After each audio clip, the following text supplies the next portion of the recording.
dumpsters containing construction debris, trees, and dirt being hauled to the site.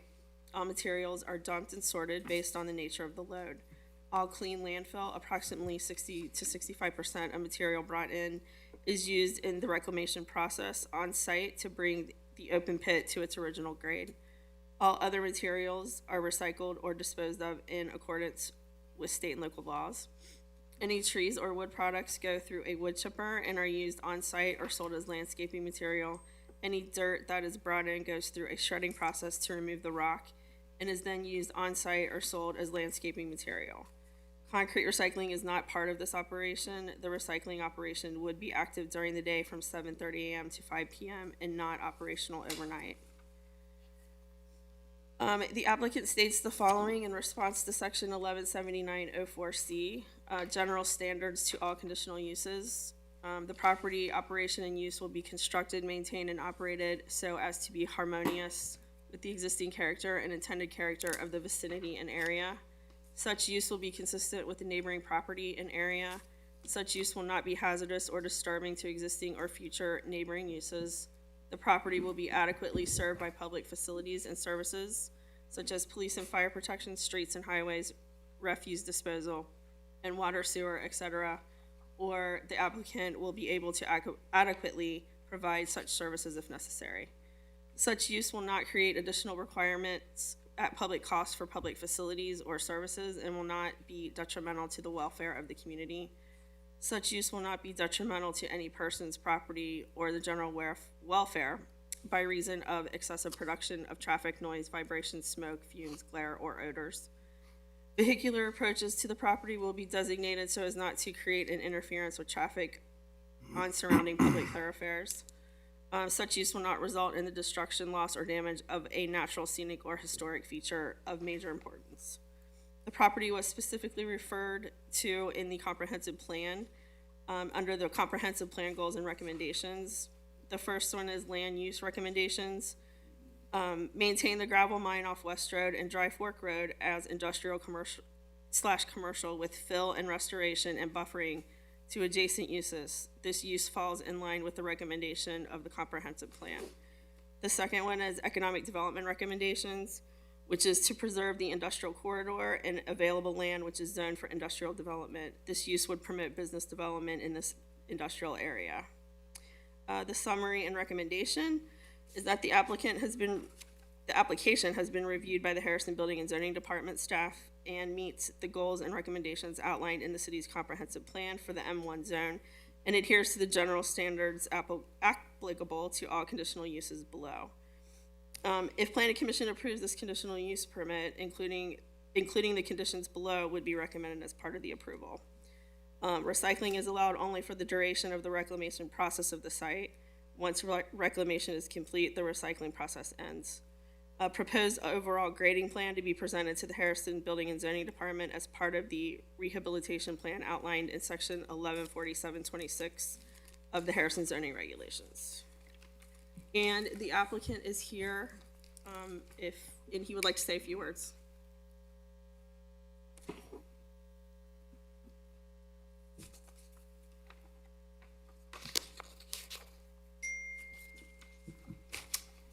Good evening. It's been 8 years since I've been before the Planning Commission. It's been a while. So most of the faces are new.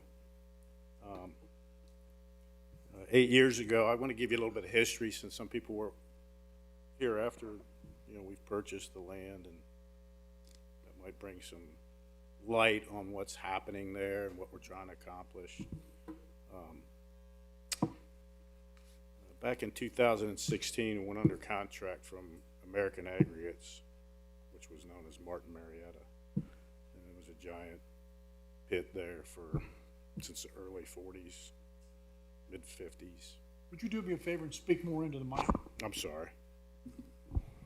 Is it on? There you go. Okay. Yes, it is. There you go. Okay.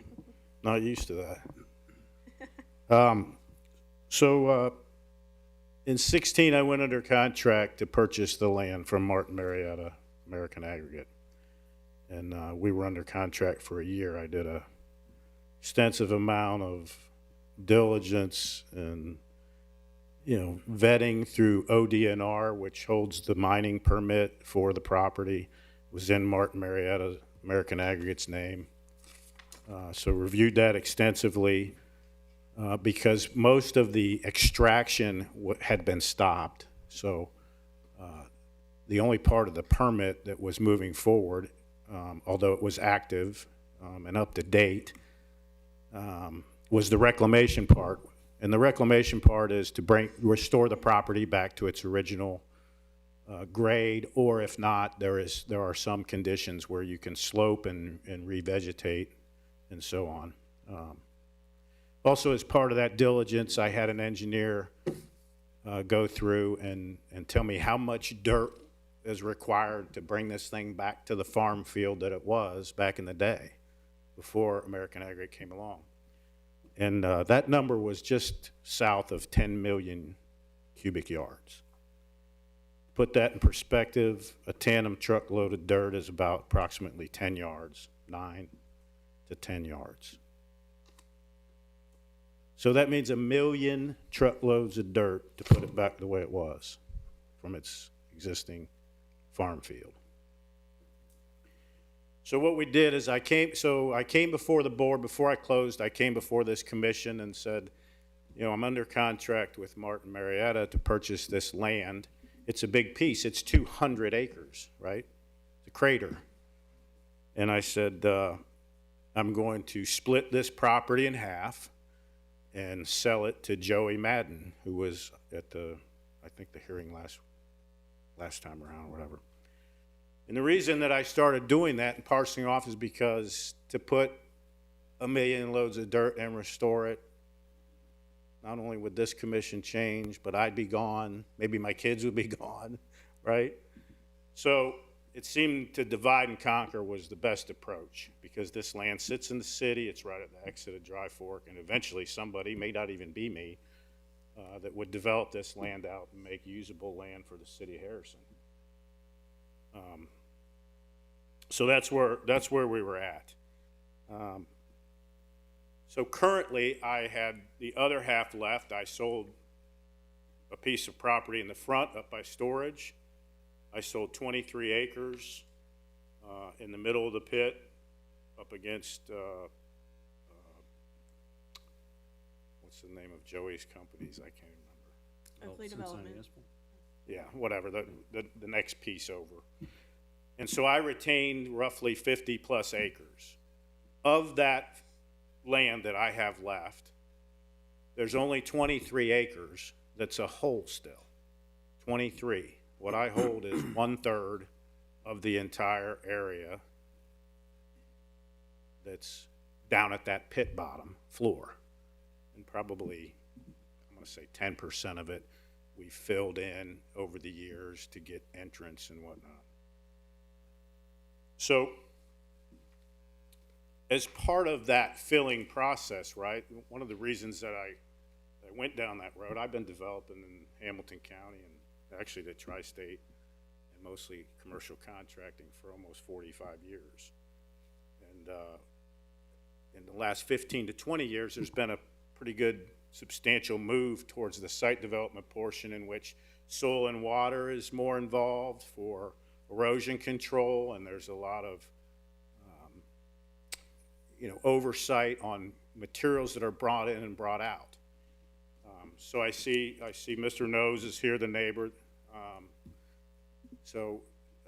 I know that they're in opposition. I just was told there was a letter sent to Planning Commission, and I'm glad to talk about that if it's necessary. But here's the thing: we've been filling that site for the last 8 years. Also, Joey Madden's been filling the site, and now the person that I sold 23 acres is filling the site. Everyone is trying to reclaim the land to bring it back the way that it was. The conditions have changed, right? Here's how they've changed.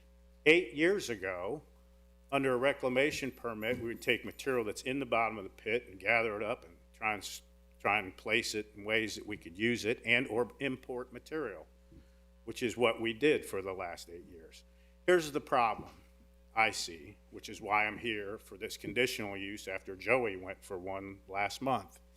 is he brings in concrete, they crush it. We end up with concrete in our load, so we sort it out and we tell him to go up there and crush it. He has an operation crushing. Then the other materials that you get, we also sort and separate. And I don't know what other way to call it than that we're taking those materials that you can't use as clean fill, right? And you stockpile a little bit over here, you stockpile a little bit over here, you stockpile a little bit over here, and then you process it, right? You make it so it can be reused again. And everyone in the community is happy with that, and everyone at the county level is happy with that. Everyone at the health department is happy with that. Because initially, trucks were coming in, they'd have a little bit of dirt, some tree limbs, and some plywood off of a concrete form, and it's all in one dump truck. It comes out and it hits our site. Well, we wouldn't bury it, right? We would sort it out, place the good fill, and stockpile those materials.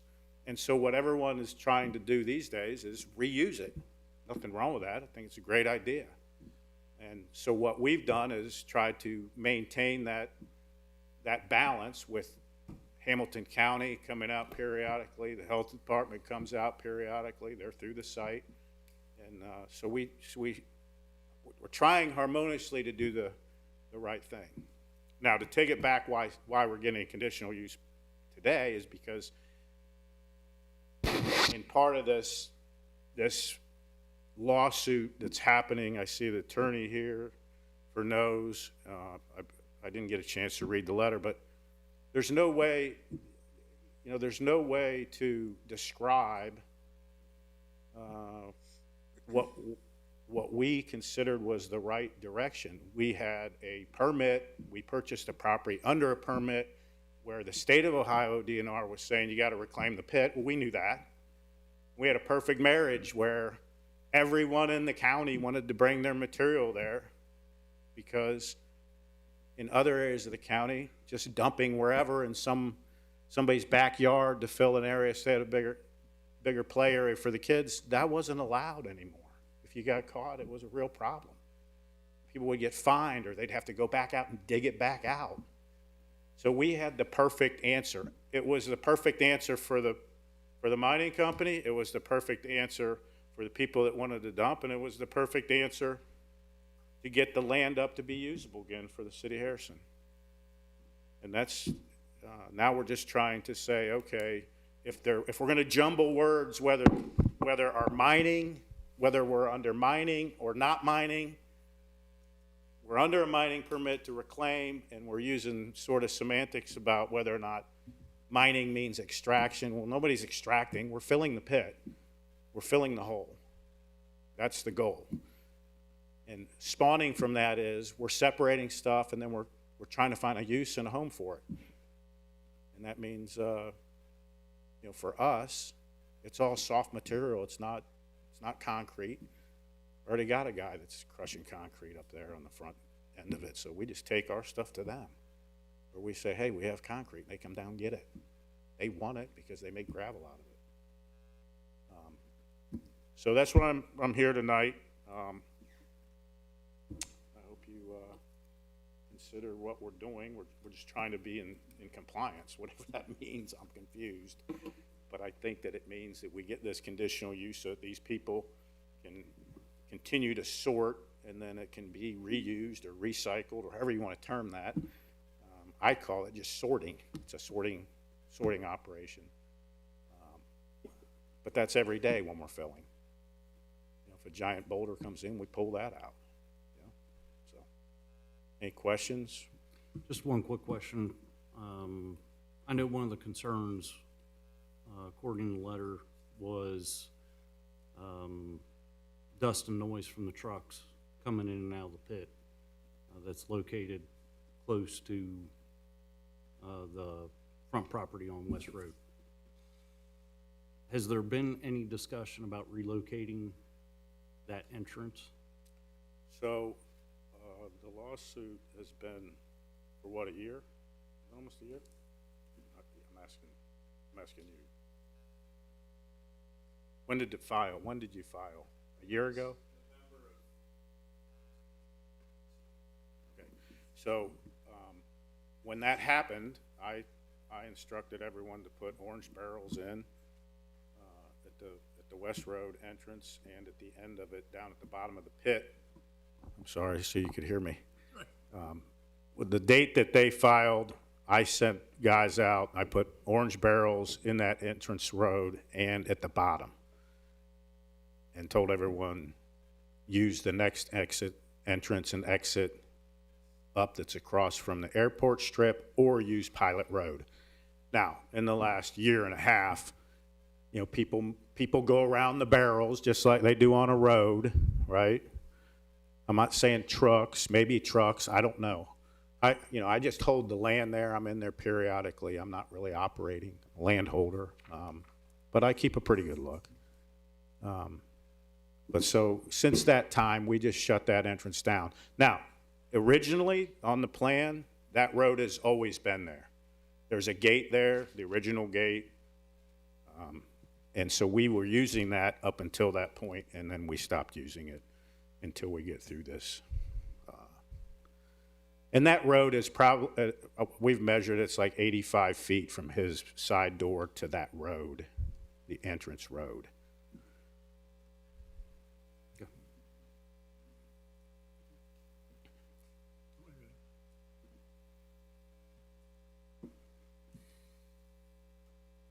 Any other questions for Mr. House? The entrance, where's the exit? So currently we're using the ingress and egress that's right across from the runway. In fact, just to be clear, we were using the other road in 2016 and 17 when I first purchased the land. And I had a conversation with Mr. Nose, and he's like, I don't like all the noise and the people coming in and out. So I actually changed up my whole fill operation and plan and started filling that area right across from the runway so that I could be on West Road, the absolute farthest away from Mr. No's property as I could be. And so we got that in, and then, so now we dive down and we're like 60 feet below where Mr. No's land sits on that side. And the operation that we're doing fill-wise is approximately 125 feet. So from the Nose property, if this is the Nose property in my hand, the edge of the property, his property line, his house is on this side. Here's the edge of the property. There's 125 feet. There's honeysuckle and brush, and then it's 125 feet, and then the pit goes down into the hole, and those operations are over on the other side. So, but the edge of that pit line is 125 feet from his land, and the actual operation that's happening to fill the hole is 400 feet from his property.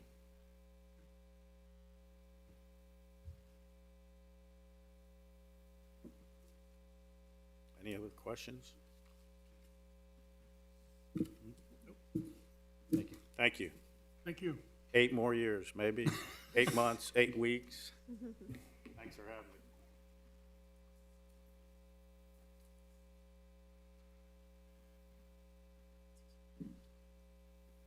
Did you want to? Right. Okay. And then, do you want to try that? Okay. Actually, Matt right here is going to help you.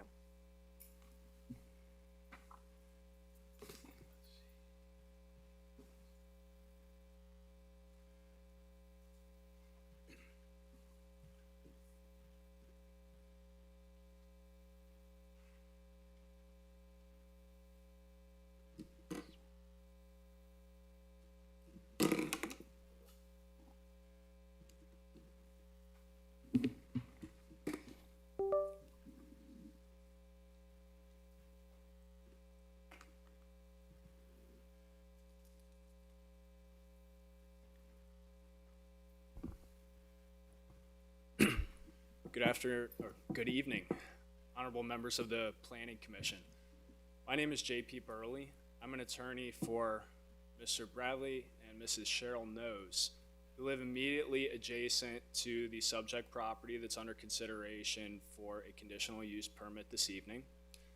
and I'm here to tell their side of the story, which I think has been misconstrued or completely omitted for quite some time now.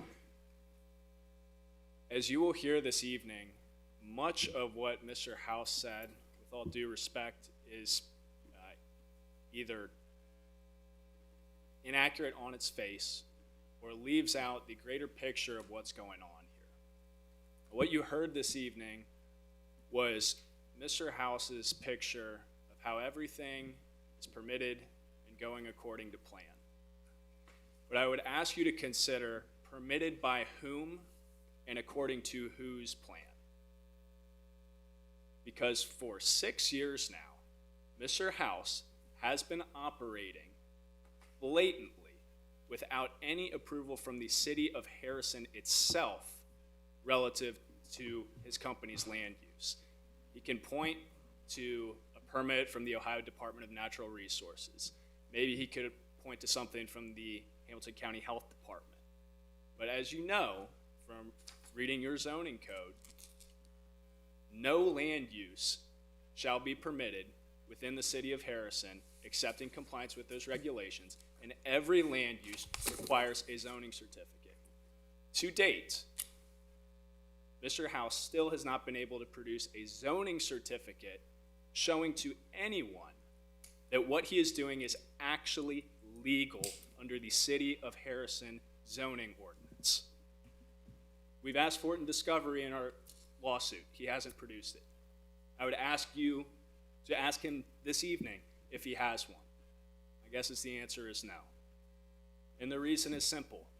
For all of the due diligence that he spoke about, he did not actually check the zoning for the property that he was buying. If he did, he would have seen that this is an M1 restricted industrial district. Under the terms of that district, the only industrial uses that are permitted are those that are clean and quiet, compatible with adjacent residential uses. In fact, the only uses permitted by right have to be indoors. That he's coming to you 6 years later asking for a conditional use permit at this late stage and only with the threat of litigation to get him here is an admission right now that what he has been doing for the last 6 years is illegal. We can laugh about it, just say, oh, whatever it takes to get into compliance. But the fact is, he has been blatantly disregarding the city of Harrison's zoning ordinance ever since his company acquired this property.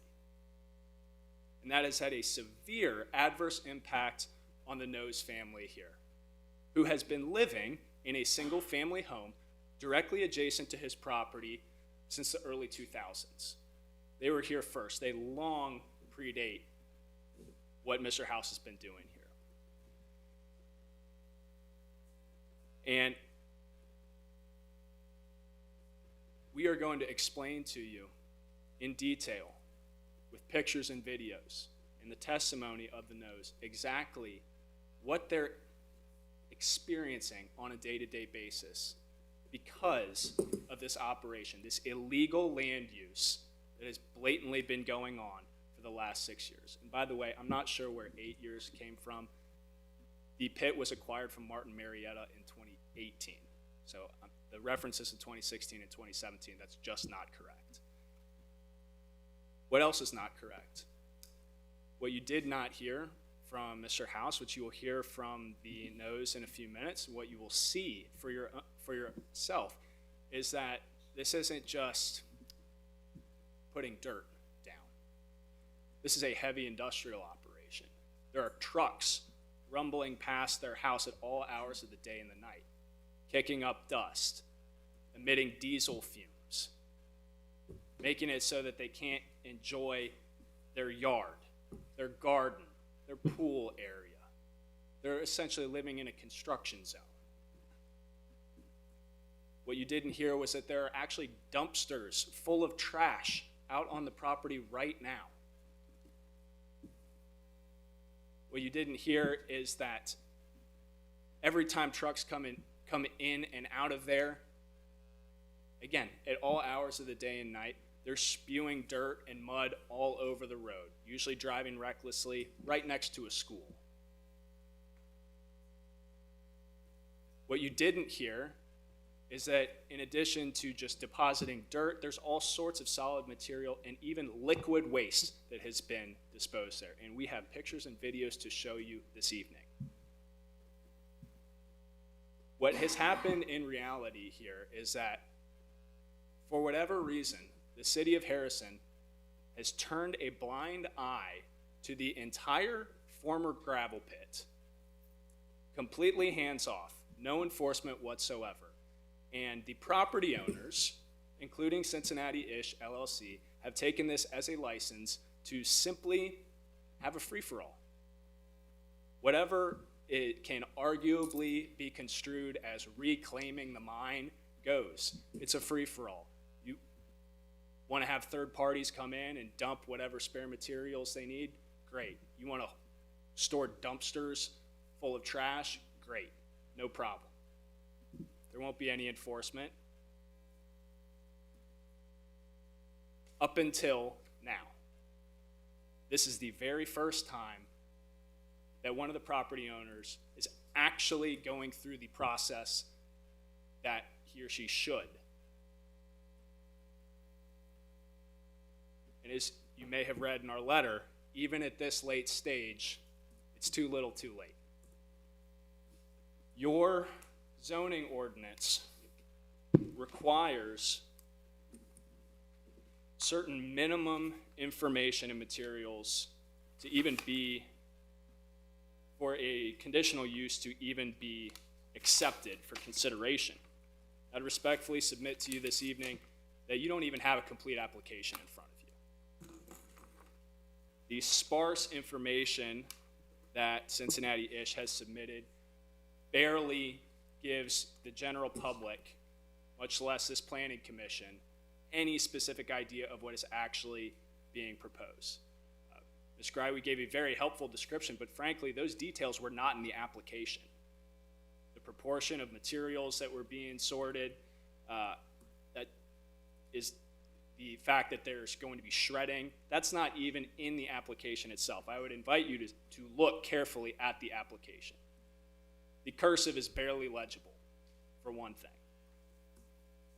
And let's look at the specific materials that Cincinnati-ish was required to submit.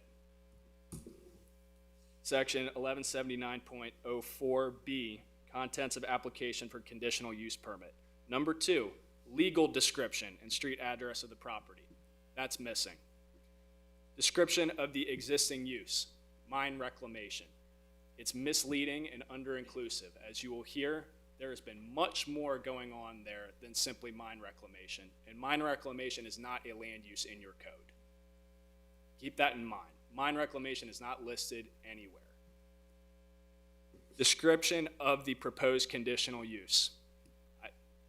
It is fortunate that someone was able to make out what is written on this form, because certainly the average member of the public would not be able to. There's references to dumpsters, dump trucks, hauling, and just the word recycled. It does not actually ask to operate a recycling center. That is a generous interpretation given by the planning department.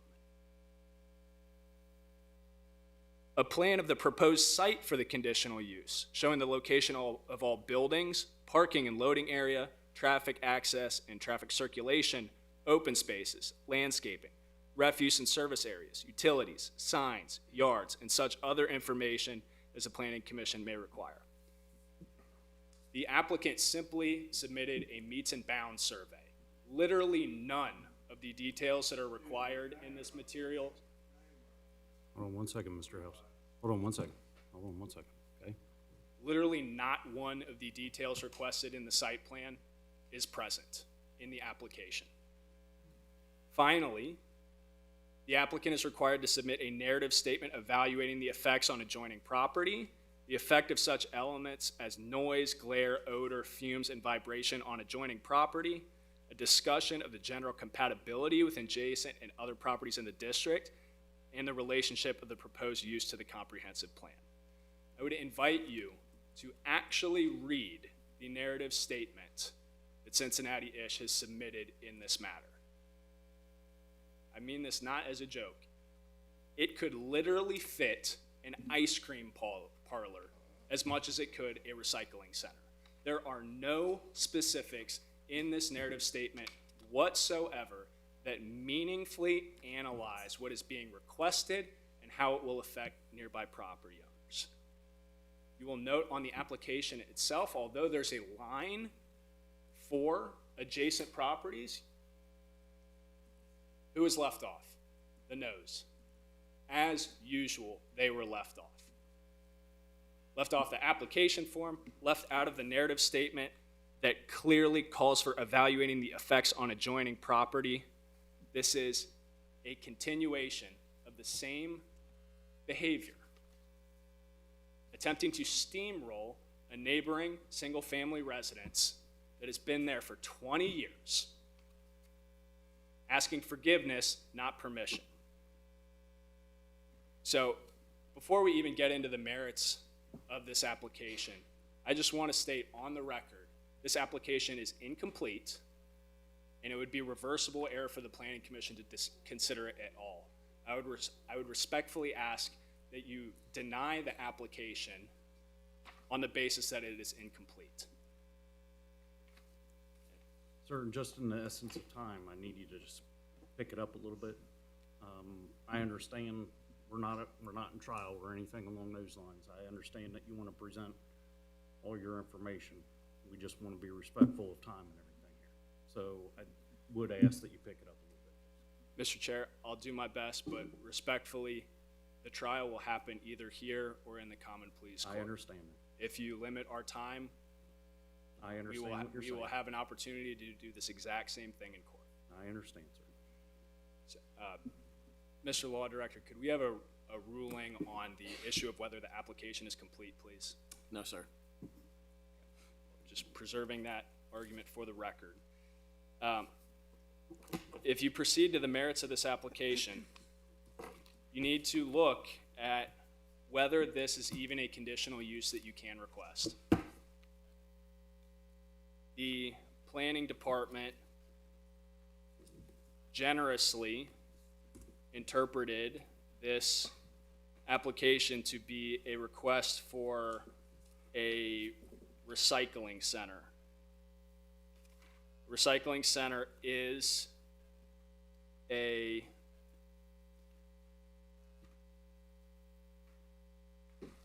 conditional use available in the M1 district. However, there is a definition for recycling center in the zoning ordinance. This is not something that we just decide in a vacuum. A recycling center is, and this is in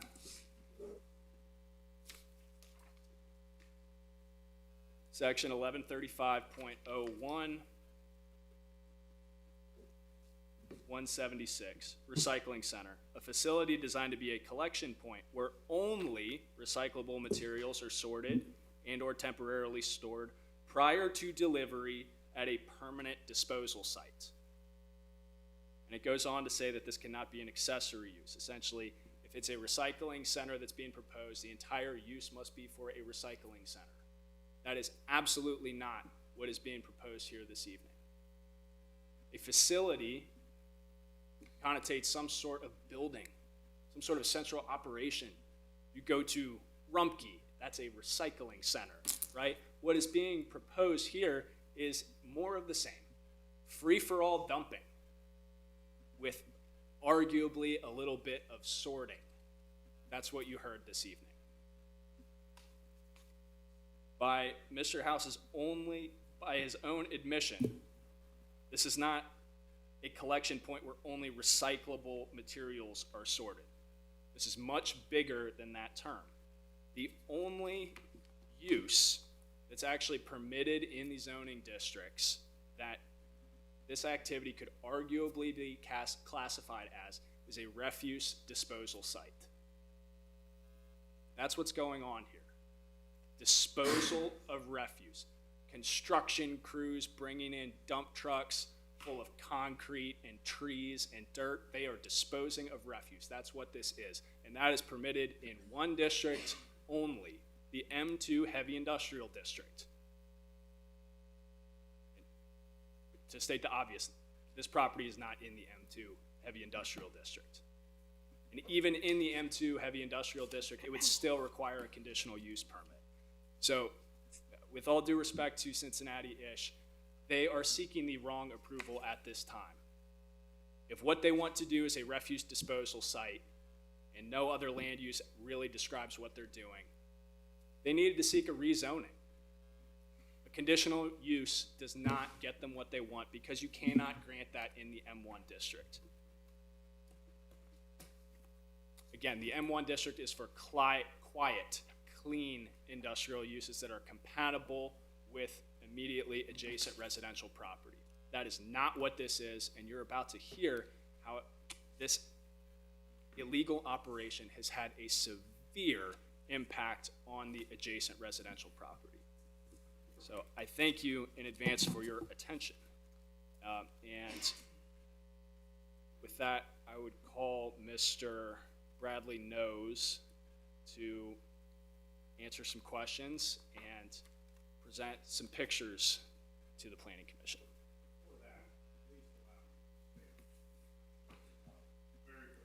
Mr. House, I do appreciate, we're gonna allow him to go ahead and finish, and then, JD is giving his opinion of what's happening. All you heard was his opinion of what's going on. And there's 5 other Mr. people in that pit that are doing all the things he's saying. Cincinnati-ish is not operating anything. Mr. So his House, claim that me, if you would like the only to, reason I'm here is because another party came last month to get approval. And so I thought that's what everybody wanted. Otherwise, I wouldn't have came. Mr. House, I just need you to let him finish. I understand. I need you to allow him to finish. Okay, please. We call Mr. Bradley Knows to the stand, please.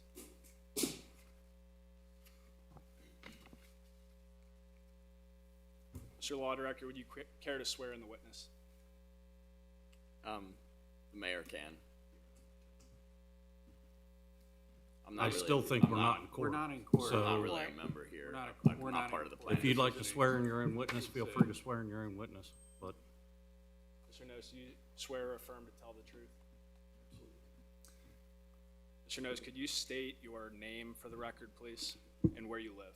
Bradley William Knows, 10037 West Road, Harrison, Ohio, 45030. And how long have you lived there, Mr. Knows? Over 20 years. Do you recall when you bought it? 1999, And, 2000, somewhere around there. and when you bought the property, what was attracted to it about you? What was attractive about the property to you?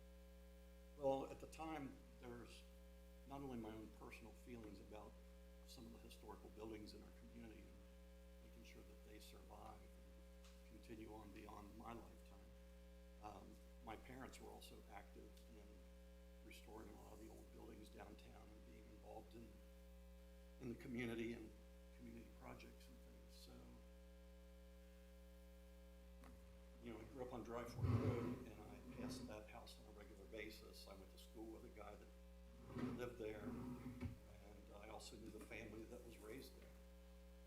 And always liked the house, but didn't really see where it was being cared for because the company that owned it was renting it and it was falling in disrepair. And I thought, gee, what a shame. And so my wife and I always loved the house, and it was fairly close to family.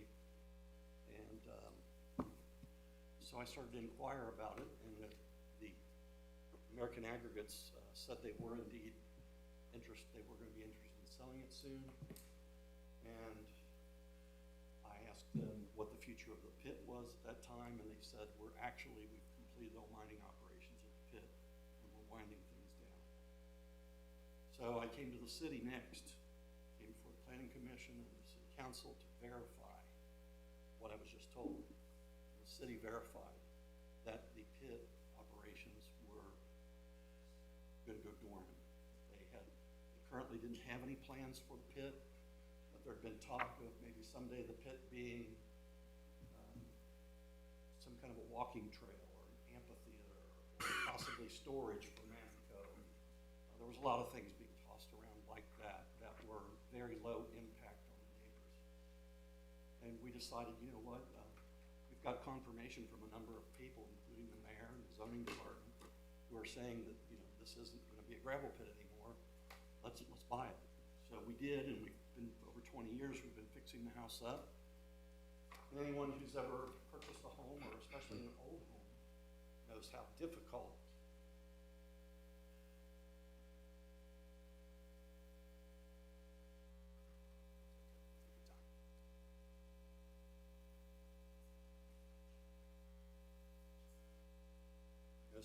it can be to find, you know, just that right piece of furniture that fits in that spot. Maybe find that piano that matches the woodwork in the house. You know, find the glass that has the molecular look to it, where you have to go and it's not something you can get at Home Depot. You gotta search for this stuff. You spend 20 years doing that, and your wife's getting ready to retire. And then all hell breaks loose behind you. So we'll get to that in a moment, but I just want to make sure we're telling the story to the planning commission so they understand what happened here. Yeah. So you bought the home in 1999, you said? Yeah, we spent a year fixing it up before we could even move in. And you said that Art and Marietta confirmed they were winding things down Right. and that the pit was going to go dormant. Did that happen? Yes. So how long was the pit dormant? 20 years. And you know that how? I know that from living there. There were no trucks going in and out. The gravel company had actually dug out the road that leads back to the pit so that it wasn't accessible, and put a gate across there so no one could come in. And right now there's some trees behind our home, but back then those trees weren't as mature, so you could see right down into the pit, and you could see there was no activity. And I was taking pilot lessons, and I know some of the pilots over there, and they flew over the pit all the time, and there was no activity going on in the pit. In fact, we have photographs of the pit where it's almost all green, where the grass and things and weeds and things started to grow back up through the gravel, and it was not in use. And they've been a wonderful neighbor. I mean, they might have come in occasionally to check on things, make sure that no one was, no kids were down there fooling around or whatever, and make sure nobody was tearing anything up. They've been a great neighbor, and the airport's been a great neighbor. But So for about 20 years, you had relatively peace and quiet where nothing was going on in the pit. right, And when did that change? changed when I came home one day and saw Dave Howe's taking down a tree that was probably 100 years old. He didn't notify the zoning department. He didn't get a permit to take that tree down. The tree had been there for, I'm not exaggerating, I bet it was 100 years old. It was huge. And even though I was really upset that he just was able to just take this tree down and not tell anybody, just, oh, I bought this property, I'm gonna go out there and tear this tree down, you know, without a second thought. When I met him, I was cordial. I said, you know, I've had some difficult years in my business, and he was doing well, and I said, man, that's great. That's good, because there were so many people at the time that were hurting. Country was, a lot of people were having trouble finding jobs and keeping jobs. And I said, I'm glad to hear somebody's doing really well. And I thought we'd have a good relationship. And even when things weren't going well, for 3 or 4 years, I tried to handle this very peacefully. I reached out to him, I reached out to the mayor, I reached out to the Maddens. We had a meeting here. Joette took notes and sent them to all of us.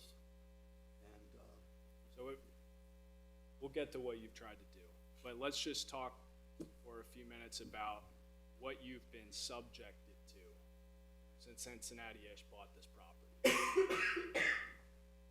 So, what types of things do you see and hear and experience on a day-to-day basis since Cincinnati-ish moved in? Backup beepers is a big deal. A lot of people don't realize this, but backup beepers travel over 1,600 feet. Those are scientific studies. You can look them up on the internet. So we can hear beepers coming from the Madden's Blue Orchard properties over by the highway. And obviously the ones that are closer are going to be louder. But what's also dependent is the wind, because sound is produced by air movement. And when the winds are blowing in our direction, the beepers are like they're right there in our backyard. Where other times if the winds were blowing the other direction, you may not even know the beepers are doing anything, much of anything. But a lot of times, it's stunning. I mean, it doesn't matter if you're in your shower or in your basement surrounded by concrete. That frequency is designed purposely to penetrate walls so that if someone pulls up in an automobile behind the bulldozer, they know to get out of the way. That is the purpose of them. And this beeping goes on day and night. So, in the letter that we submitted, we included some pictures of the trucks that drive right next to your property. So let's just be clear. The zoning code does not talk about where your house is. It says the edge of a residential district. That's where the 80-foot buffer has to be for an industrial site. How close is this path to the edge of your property line? In the front, it actually touches the property line. And just to be clear, what zoning district is your property? R1? Yeah, residential district, right? So how close to your property are these trucks driving?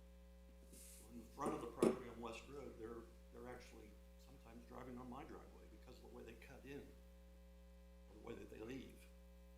But towards the back of the property, they start to get about, I don't know, I'm just guessing, 15 feet away.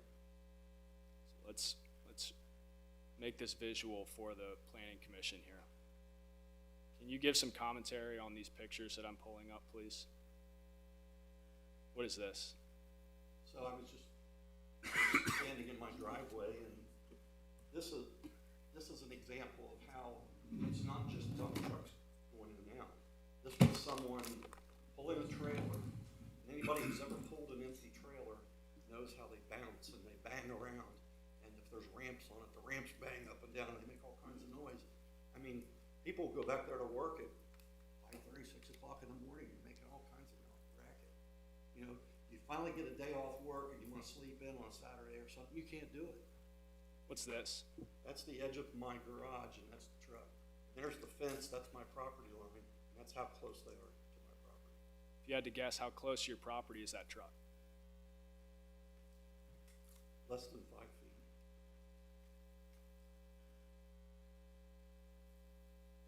Is that the old road or the new road? That's the new one.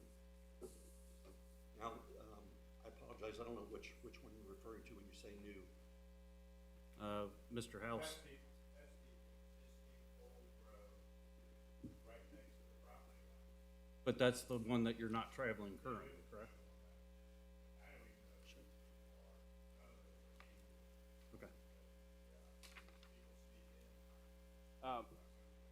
probably going to one of the other entities. Mr. Nose, do you have a historic picture of your home that shows what it was like before this path was there? I do. Could you show it to the planning commission, please? This is our home prior to the purchase. And if you notice, the path actually travels between my house and my garage here. Marked as the original. This is the one that exists now that was never permitted to be put in. This path was here so that this farmer could go back to his property, to his barn, with his cows and things, and drive his tractor down there, because this was a hay field.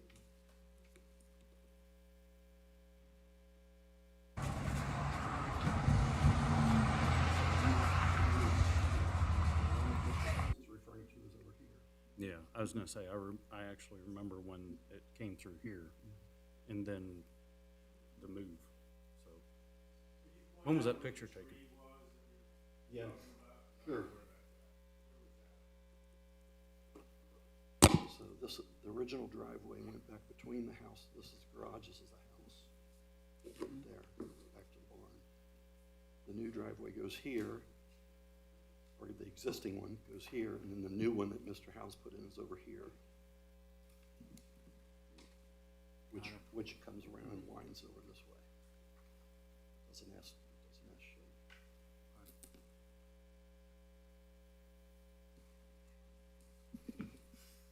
Original path, here's the house, here's the garage. The original path goes straight through between the garage and the house, back to the gentleman, Mr. Hubble's barn. But isn't that the one he said he's not using now? This is That the they one made he another said one? he's not using now. This was the one that was not permitted. Where was the tree at? The tree's right there in the corner.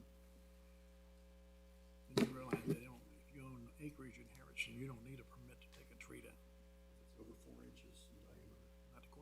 not according to Joette. That's what I was told by Shane House. Nothing. We might have to do some more research on it, or get our zoning administrator involved. But we don't give out permits to take down trees. I do know that. No, that's just a Since I've small been part of it. Let's not get caught on that right now. Mr. Nose, what's this a picture of, please? Just another truck going by now. We have this little garden. It gets really hot out there in the summertime, so I put a little small pool where she can cool off, but of course she can't do that anymore because, you know, men are gonna be men. So, you know, they're gonna stare, they're gonna whistle, they're gonna do whatever men do. It's obviously impacted her peace and enjoyment. So, we haven't put the pool up since 2016. Do either of you still garden there? Occasionally, yeah, we don't do a whole lot, but a little bit. Is it less because of all this traffic? Oh, absolutely.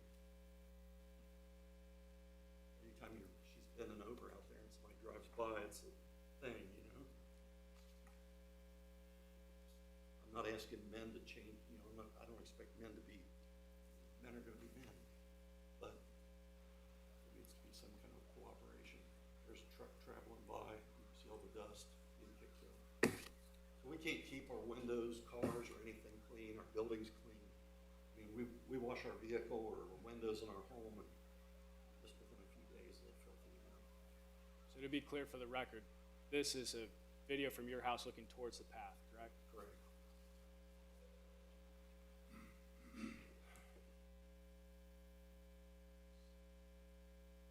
And has this traffic even happened at night?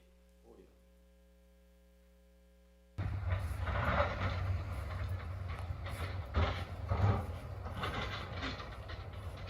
Tell the planning commission what this is, please.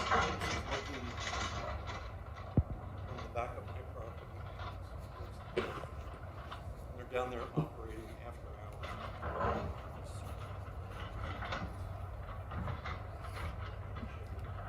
When was that video? It was January 2022 is the timestamp that was on it. Shannon Hammonds and Bill and I both told me that there wasn't going to be any late activities being done. And then, I guess they got a contract to do some job, I don't know if it was, I said before, when the bridge down there, on the inside, or whatever, I don't know what it was, but got some job, and he's like, okay, they're gonna be doing this for a while, but it's just gonna be a short-term thing, and then there won't be any more noise.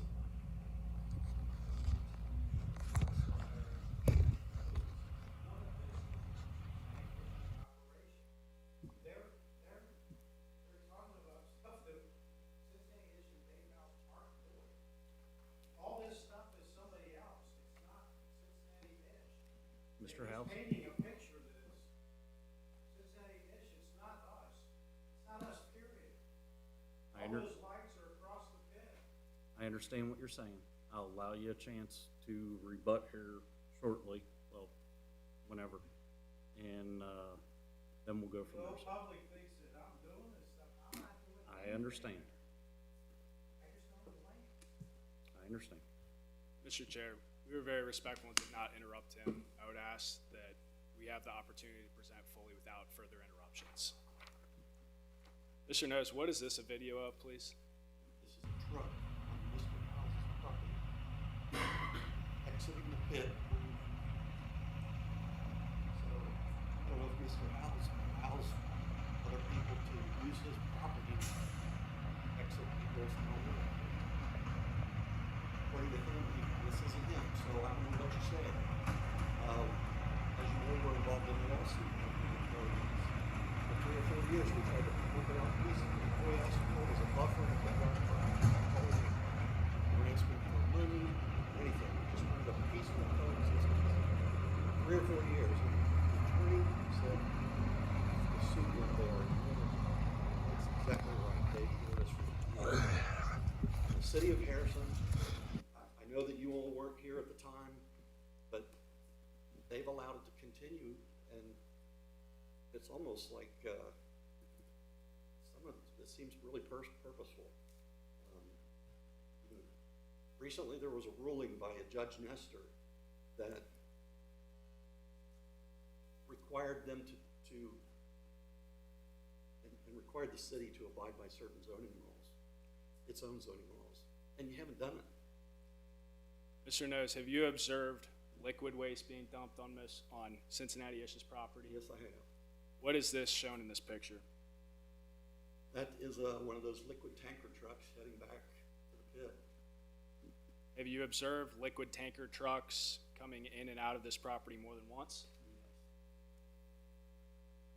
Yes. And it did dump on Mr. House's property.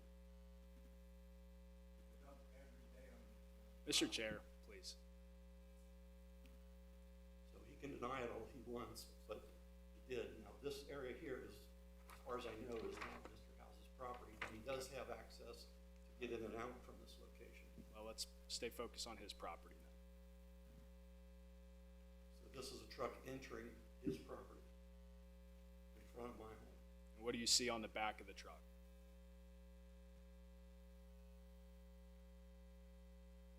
I can't quite make out what that truck is, if that's, is that one of the mulching trucks, or what is that? Garbage truck, or liquid waste truck, I don't know. What is this That's picture? This is a liquid waste truck that's dumping, and if that's the same truck, then that's what, because I remember watching, there was steam coming off of it as they were spraying it out on the ground.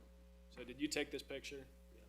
And did you observe liquid waste being dumped that day? Yes, I did. That is Mr. House's property, it's no one else's.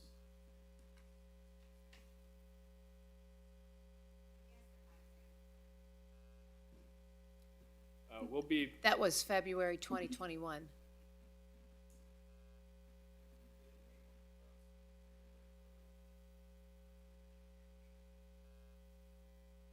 And have you observed a fire on the property? Yes.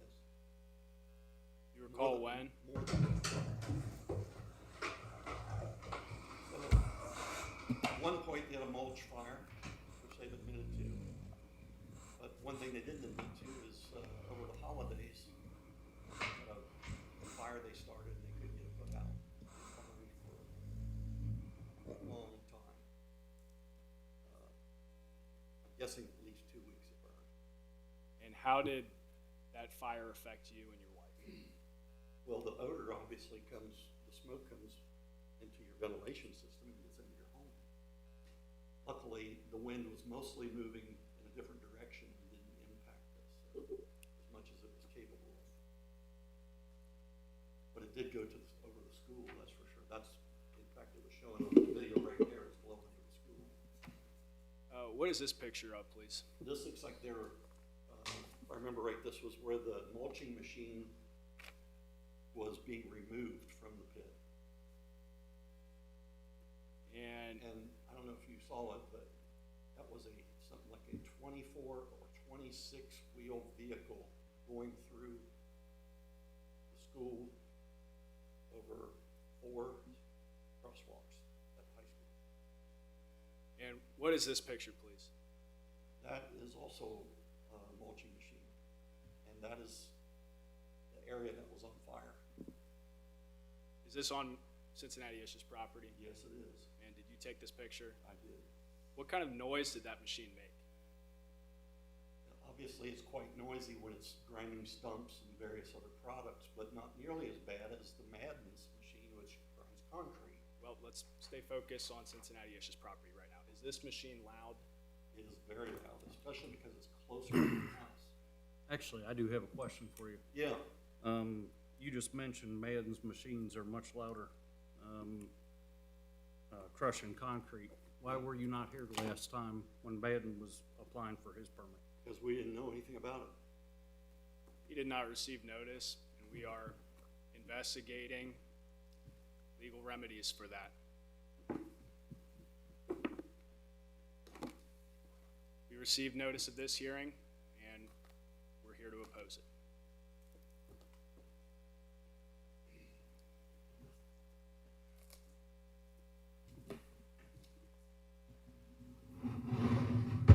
What are these, what's shown in this picture, Mr. Nose? So, right after, Mr. House bought the property, these signs popped up right next to our home that say dump site. Imagine spending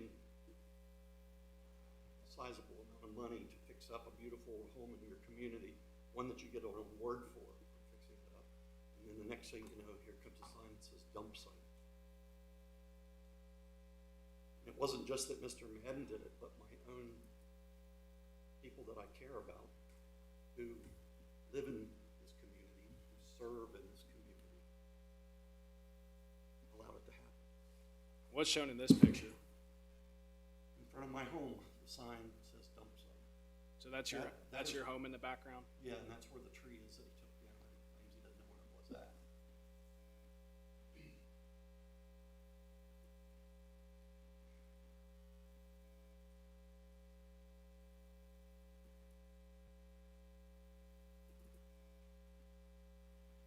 What is this picture, Mr. Nose? These are the dumpsters that have trash in them that he claims is being used for reclamation. Are those dumpsters there right now? Yes. Are they full of trash? Some are empty, some aren't. I don't, you know, I don't. Some of them have I trash. try not to get so close to it that I have to deal with any more than I already do. But, you know, I think it does our community a disservice when people sit in a grandstand at the football game from out of town and they come to our community to watch a game and they see dumpsters. I just think it's a really poor choice to allow it to continue.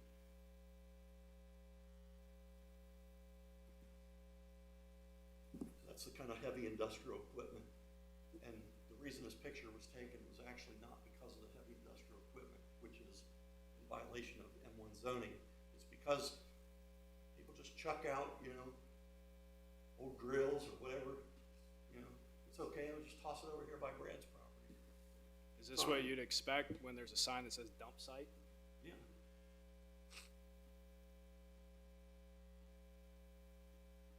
Where's the driveway? Does that look like that's maintained? See the weeds? The weeds that are, you know, we're supposed to keep the grass cut next to our neighbor's property. Does any of that look like it's maintained? You can't say that he was working on it because that material was put down. He was working on it. He just ignored it and chose not to do it. And I've got pictures over years' time when the grass was never mowed. And what's this picture, please? Where they drag material, you know, dirt and debris out onto the road. And once again, you know, it's like Harrison just says, well, that's, you know, the Hamilton County covers that area, we can't help you there. And is this typical for when vehicles enter and exit that property? It sure is.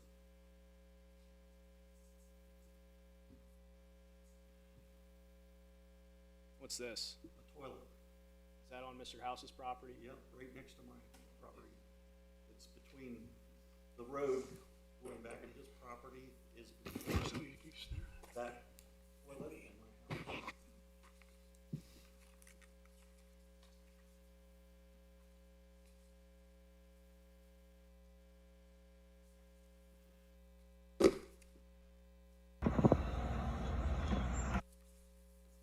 I think you recognize this video. Yep. Can you preface for the planning commission what happened this day, or this week, I should say? So in, I think it it was August of 2021, Joette and myself, Bill Nyer, Jan Hammonds, and Mr. House, Mr. Madden, and their associates had a meeting here. And there was 3 action items at this meeting. And one of them was that they would get back together with us as to a plan to put some kind of a buffer in. And specifically, the action item says, September, concept plan for development of 12 acres to be brought to the city. When I inquired about it, I was told Dave hadn't done it yet at that time. October, meeting with all parties, including the noses, to go over the development plan. Never happened. November, these are all in 21. Formal development process with the city to begin. And Mr. Nose, what document are you reading from, please? I'm referring to the meeting notes sent to us by Joette Griley, who works for the zoning.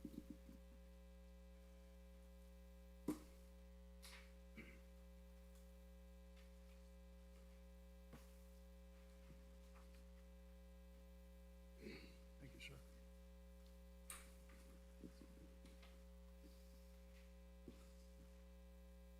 And just let the record reflect that we just gave the planning commission copies of that letter. So So out of the blue, with no notice whatsoever, Dave House sends people up with a bobcat and a excavator and started pounding. about what time was this?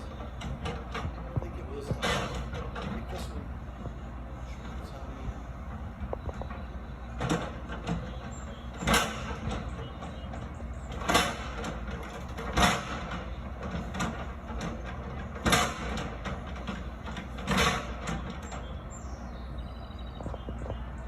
But it's a clean tree, knows that's not necessary. Don't have to have an excavator to do the whole. Additionally, we got together with the buffer that we talked about was a perimeter. 100 yards behind us. But the blue goes up to Did this happen on multiple days? Was it always first thing in the morning? yeah, and it was earlier than 7 a.m. until I contacted the city and said, look, like now, see there. And then when we contacted them, what they did is they brought the excavator out, shined the lights on our bedroom windows, and just sat there until it would be like 7:01, and they'd start pounding in the ground. They're And doing it deliberate. that landscaping that was installed at that point, did it survive? No. We even had a tree, Mike Baines, who was in the tree department, he actually came out and looked at it, and I told him, I said, look, I want you to come out here and look at this, because I don't want to be accused of killing these trees. They didn't plant the trees properly, there's roots exposed on the surface of the ground, they're gonna die. So I need you to come out here and look at this. Not only that, he planted cedar trees that smell like cat urine, just to be a jerk. So, you know, and this was all before we even filed suit. This was when I was just saying, hey, you know, let's get together on this, let's try and work it out.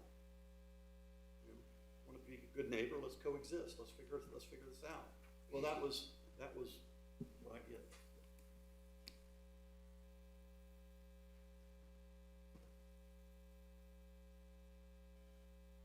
So I think the planning commission understands now more what you've been dealing with on a day-to-day basis. How has that affected, well, how do you use the yard or not use the yard anymore? Right.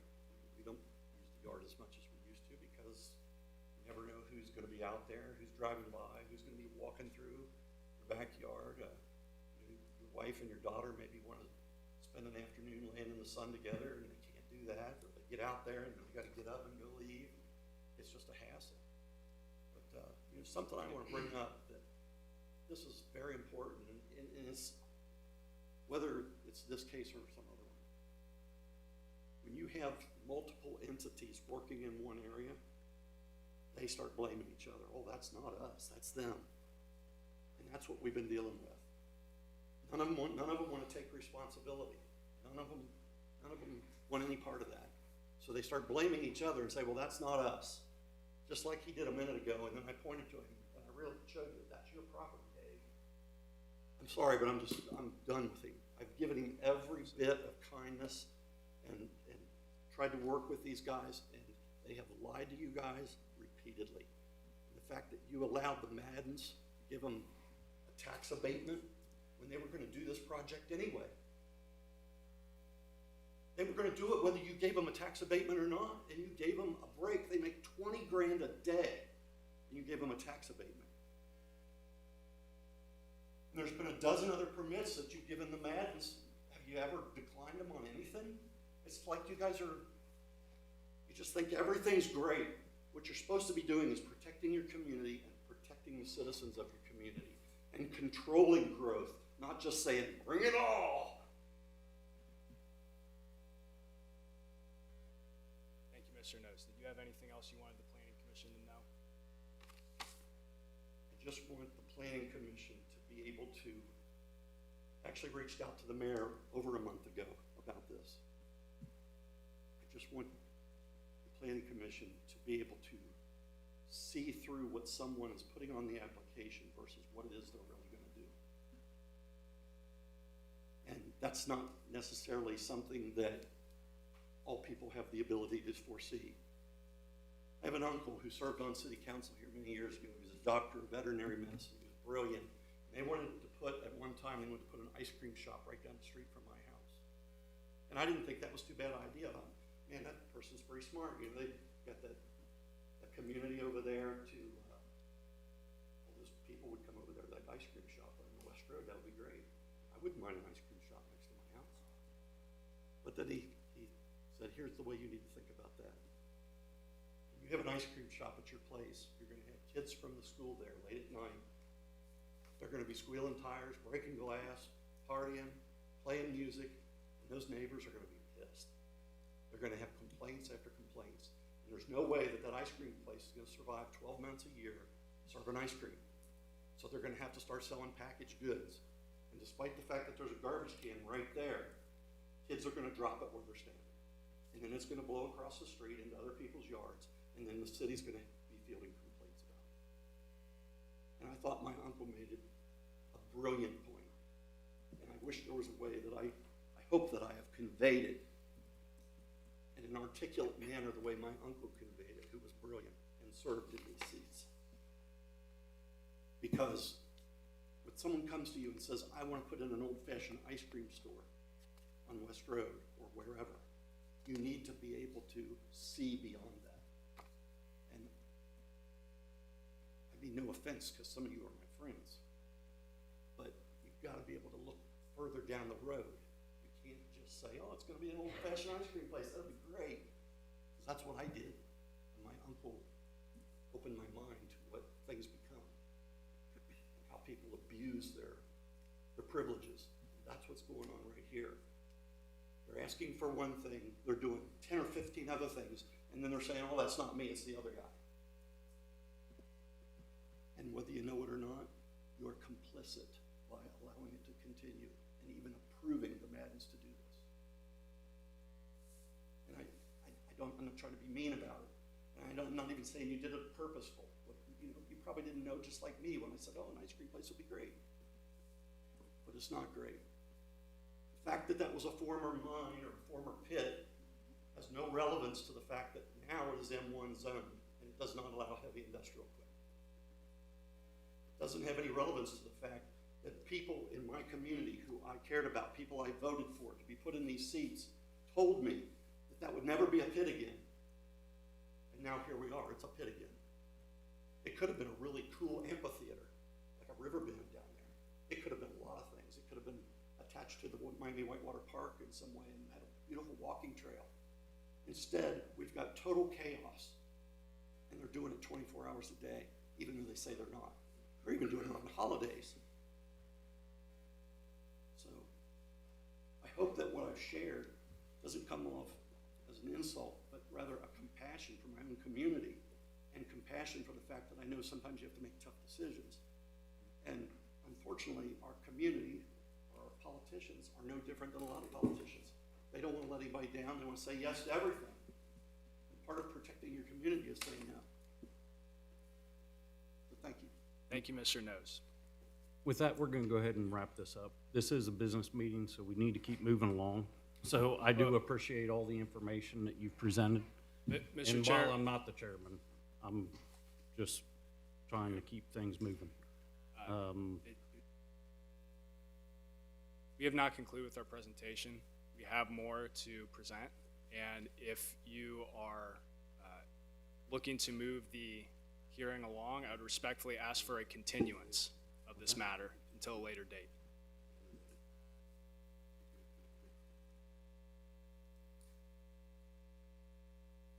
I can Continue. talk to you in executive session about it, but I'm not gonna talk to you in the open about it. So they waive it because the attorney-client privilege discussion. You guys wanna step away for a moment? I just don't, I guess you want to have Mrs. Nose speak also, and I don't think there's going to be anything different Mrs. Nose is going to say than Brad's already said. It's just going to be repetitive, isn't it? Personally, I would point out, by the way, JP, Sean knows me, I'm an attorney, I'm not sure if you know me or not. This is not a formal hearing, it's a public hearing. I don't believe we've had the pleasure of meeting, but we do have a right under Chapter 2506 of the Ohio Revised Code to present evidence and argument in this quasi-judicial manner, and I am here on behalf of my clients who intend to do so. We're probably allowed, and I would ask our law director to back me up on this, to set reasonable rules and regulations for practice before our board. And I, for one, would like to hear from other members of the public out here. I agree. With all due respect, your presentation was great. We get your point. You're being heard. I'd like to hear from someone else in the public, if you don't mind. To Mr. Graff specifically, I would like to present testimony from Mrs. Nose, and we have an expert witness here who is a professional planner that we would like this board to hear testimony from, please. So again, if you are inclined to wrap things up, I would respectfully ask for a continuance rather than you cutting off our presentation. I move we go to executive session to discuss this. Second. You have to make sure you go to discuss a pending or imminent litigation matter. I mean, that'd be the only reason you can go in. Need the specific language. No, Oh, okay. just someone needs to say that it's for a pending or imminent litigation matter.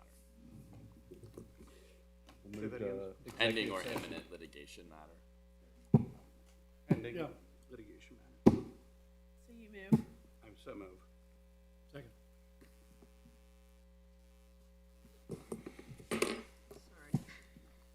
Sorry. Ms. Knock, Yay. Mr. McMurdo, Mr. Wilson, Yay. Mr. Graff, Yay. Mayor Grubbs. Thank you all for your patience. We'll be right back.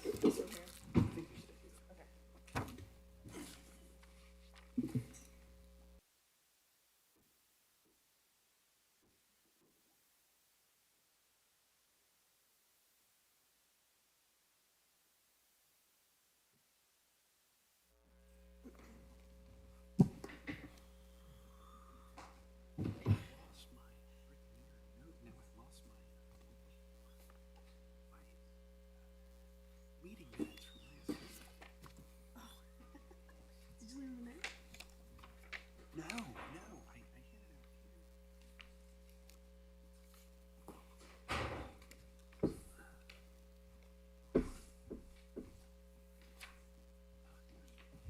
Here's where they were. Used to have been one case. Oh,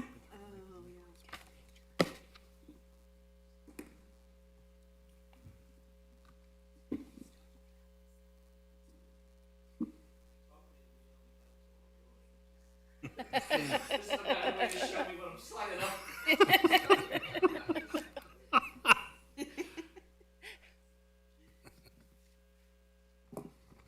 Come on, this is the, We need Joel McGuire.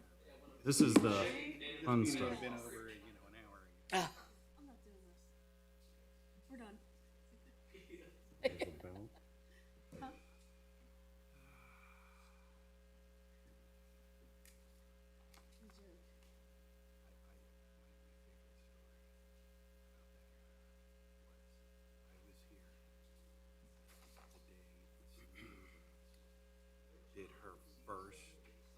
No, there's no, that's council. Planning commission is only 3 members at large, a member from council, which is Jerry and the mayor. And then Joette is the,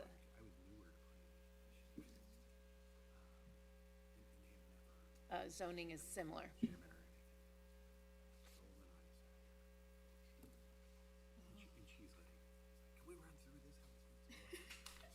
And now look at her. Yeah, look at her now. Yeah, I'll say. I'll just make an announcement that we're gonna. Visiting the border with Sheriff Jones and all that. That way we can hear from the other stuff.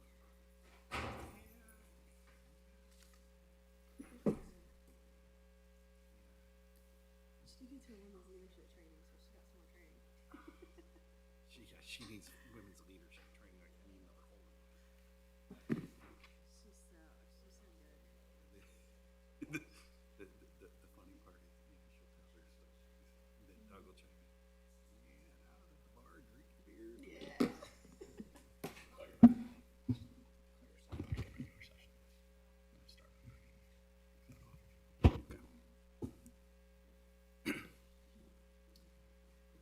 Okay, we'll go ahead and reconvene back to regular session. And at this time, what we're gonna do is we're gonna go ahead and move on with the meeting. So I do greatly appreciate you presenting the information that you do have. Obviously, you had sidebar conversation, but at this time, we are gonna go ahead and move forward with our meeting and move on to the next public hearing part. So just for the record, I'd like to preserve that we still would like to present testimony from Mrs. Nose, Mr. Todd Kinski, who is a expert land use planner, and we would like to cross-examine Mr. House as well. I understand that you are not permitting us to do any of that, just preserving the objection for the record on appeal. Understood.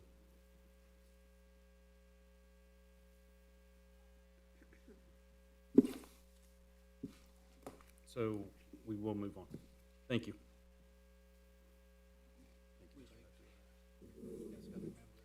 All right, we are gonna continue with the, Do you want to ask other members of the Yeah. public? I was gonna Sorry. say. This one? anybody else wanna speak?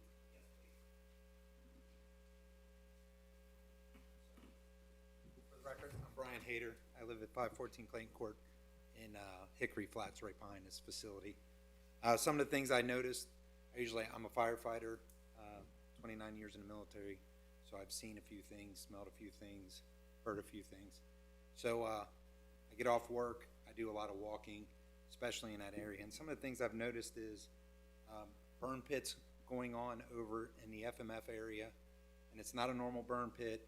You'll see yellow smoke coming from it, brown smoke coming from it, not the normal, I'm burning some pallets.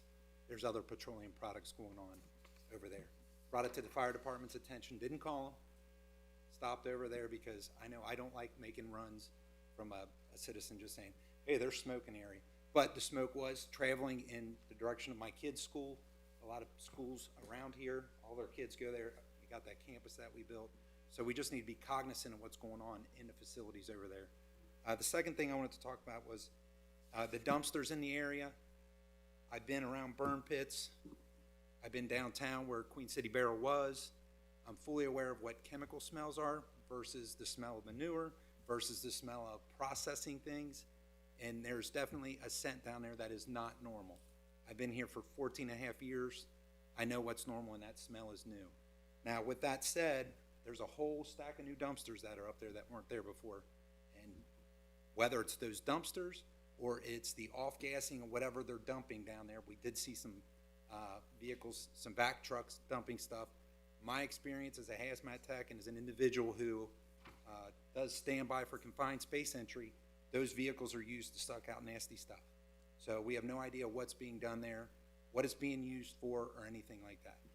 Obviously, there's no testing going on the clean fill dirt that's coming in. It's something that we need to ask. Some of the other things that I wanted to bring up, because there was something that was tossed around about, and this is all rumor, but a plastic recycling facility going in.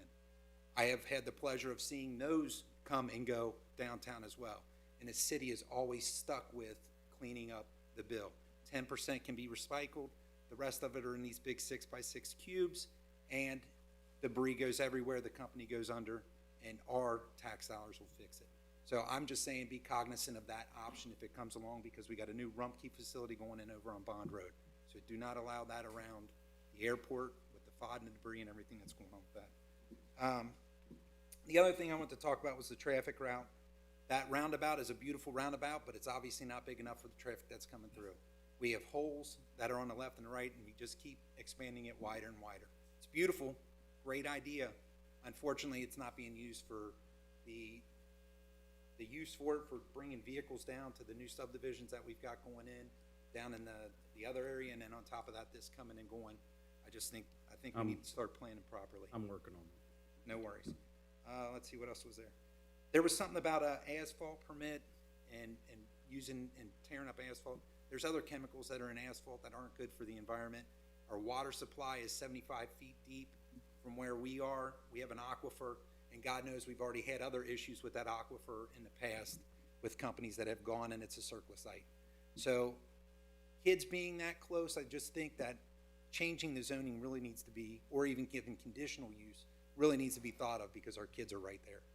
And we've seen the worst case scenarios out there. So that's all I have to say. Thank you very much for your time. Thank you, Thank Mr. you. Hager. Good seeing you, sir.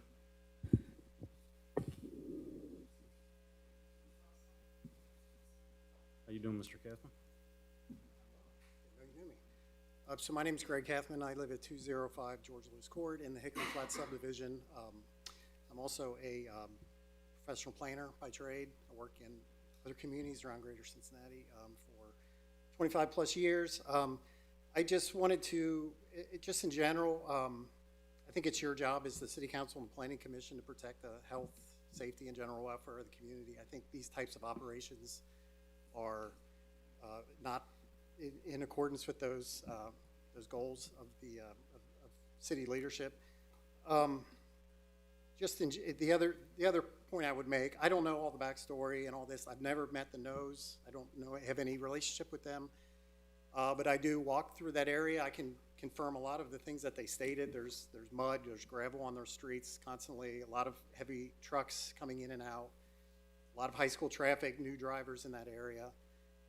If you were to consider it a conditional use approval, there may be valid reasons for it, and I'll leave that up to your staff, but you know, there are some conditions of approval that you might consider, and perhaps the applicant might be amenable to it, which might be some benefit that allow him to continue his operation, but also protect the safety of the community.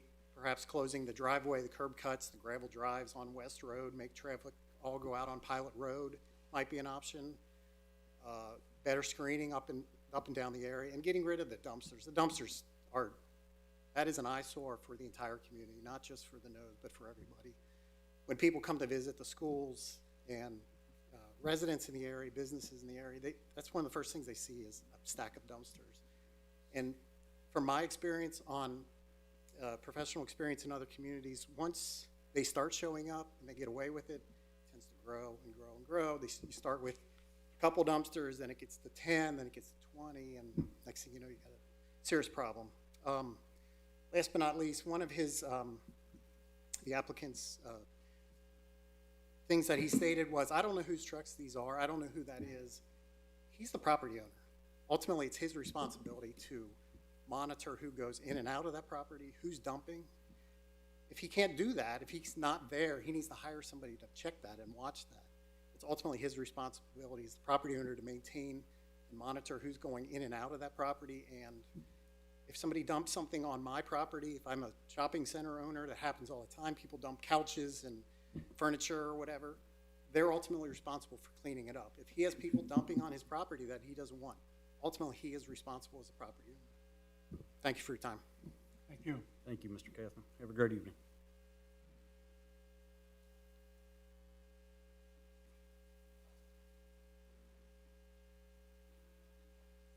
Sorry, Susie Strine. I live on Raleigh Drive in Hickory Flats. I do want to just ditto. I'm what sorry, both ma'am. of them- What was your name? Susie Strine. Thank you.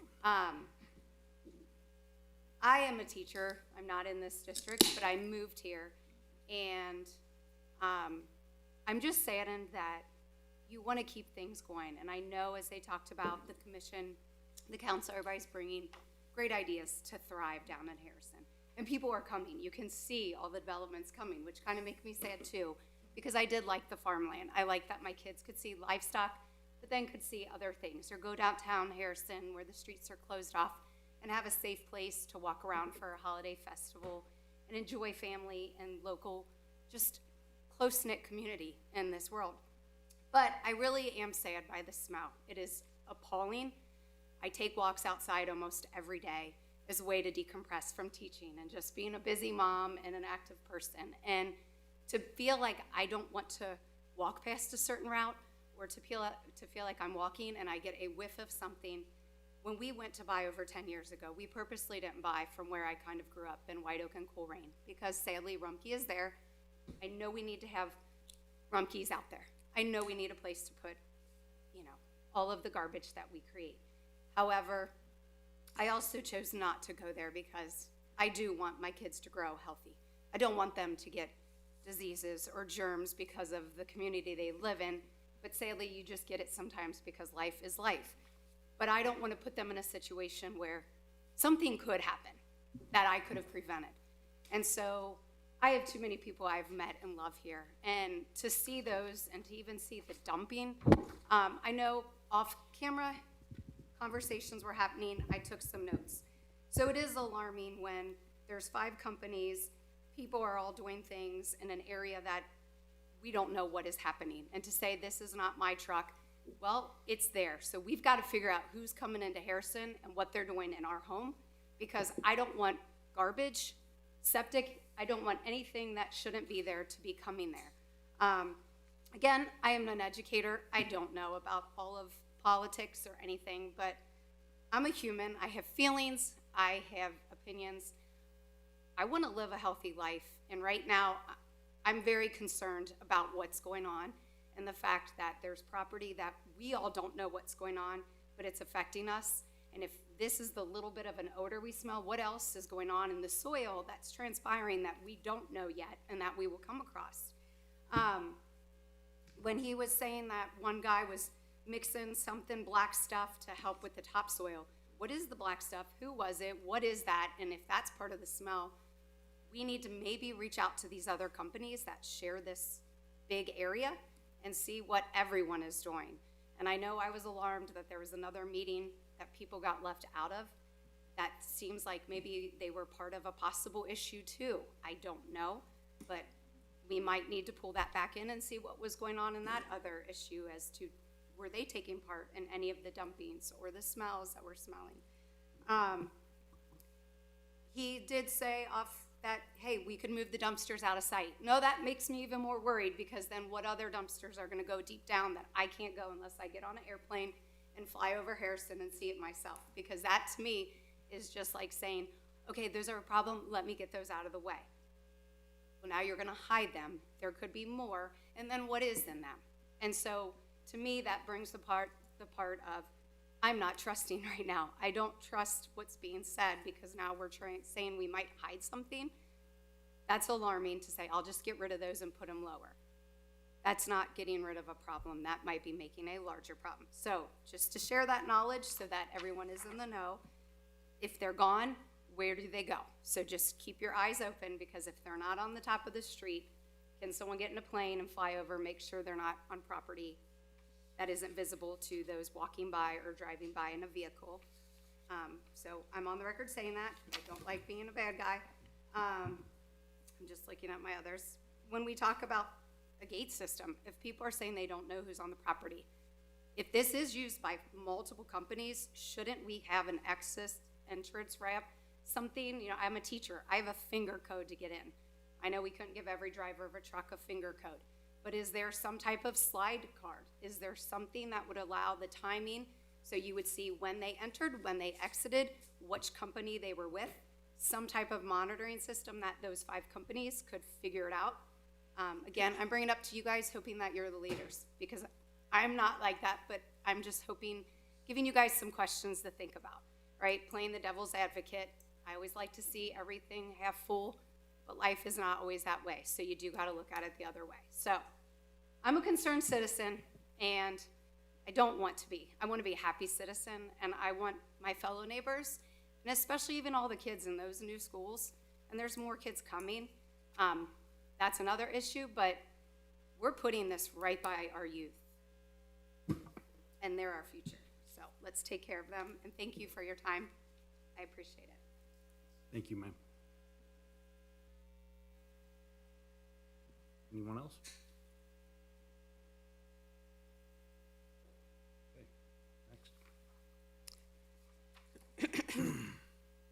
This is case 2024-011, a conditional use approval in an M1 for 9121 Kilby Road.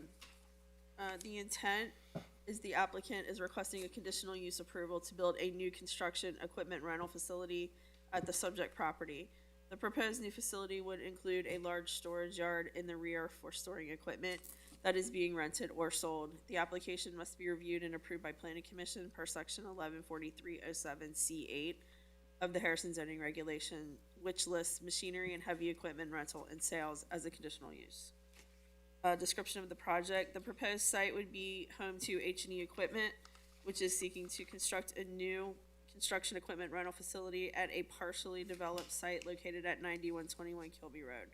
The parcel is home to an existing building, which is occupied by an electric parts distributor, City Electric.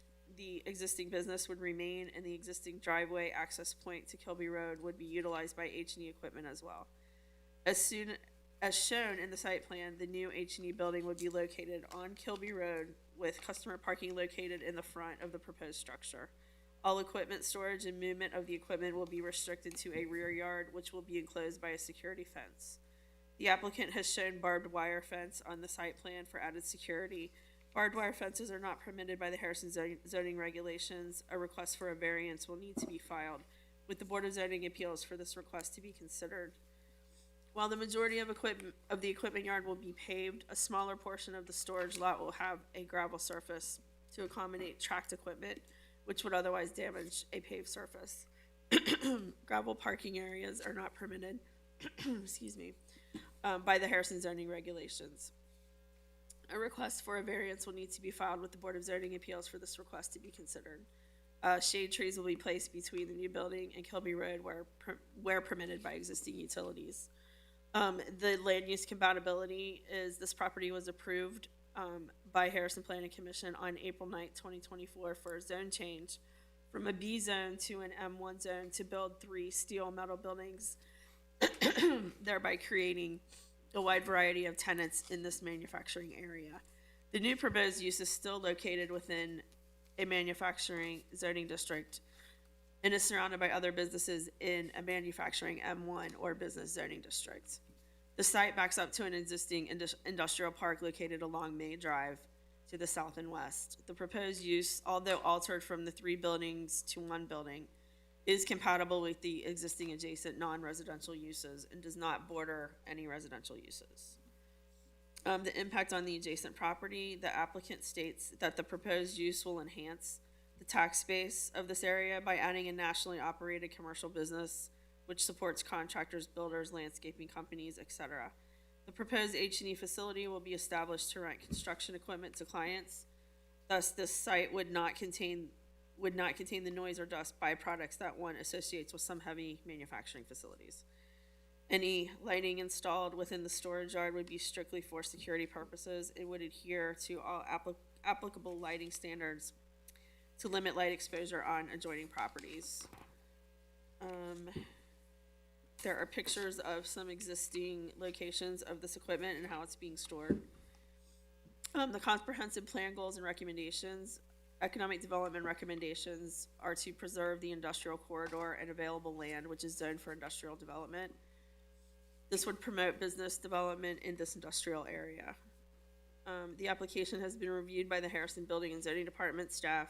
The application meets the goals and recommendations outlined in the city's comprehensive plan for the M1 zone and adheres to the general standards applicable to all conditional uses attached. If Planning Commission approves the conditional use permit, including the conditions below would be recommended as part of the approval. The owner applicant must apply to the Board of Zoning Appeals for a variance to allow the equipment to be stored on the gravel lot. The owner applicant must apply to BZA for a variance to allow the barbed wire fence. And the owner applicant will need to meet landscape screening requirements for all side and rear lot lines per section 1167 of the Harrison zoning regulations. And the applicant, David, is here if you have any questions.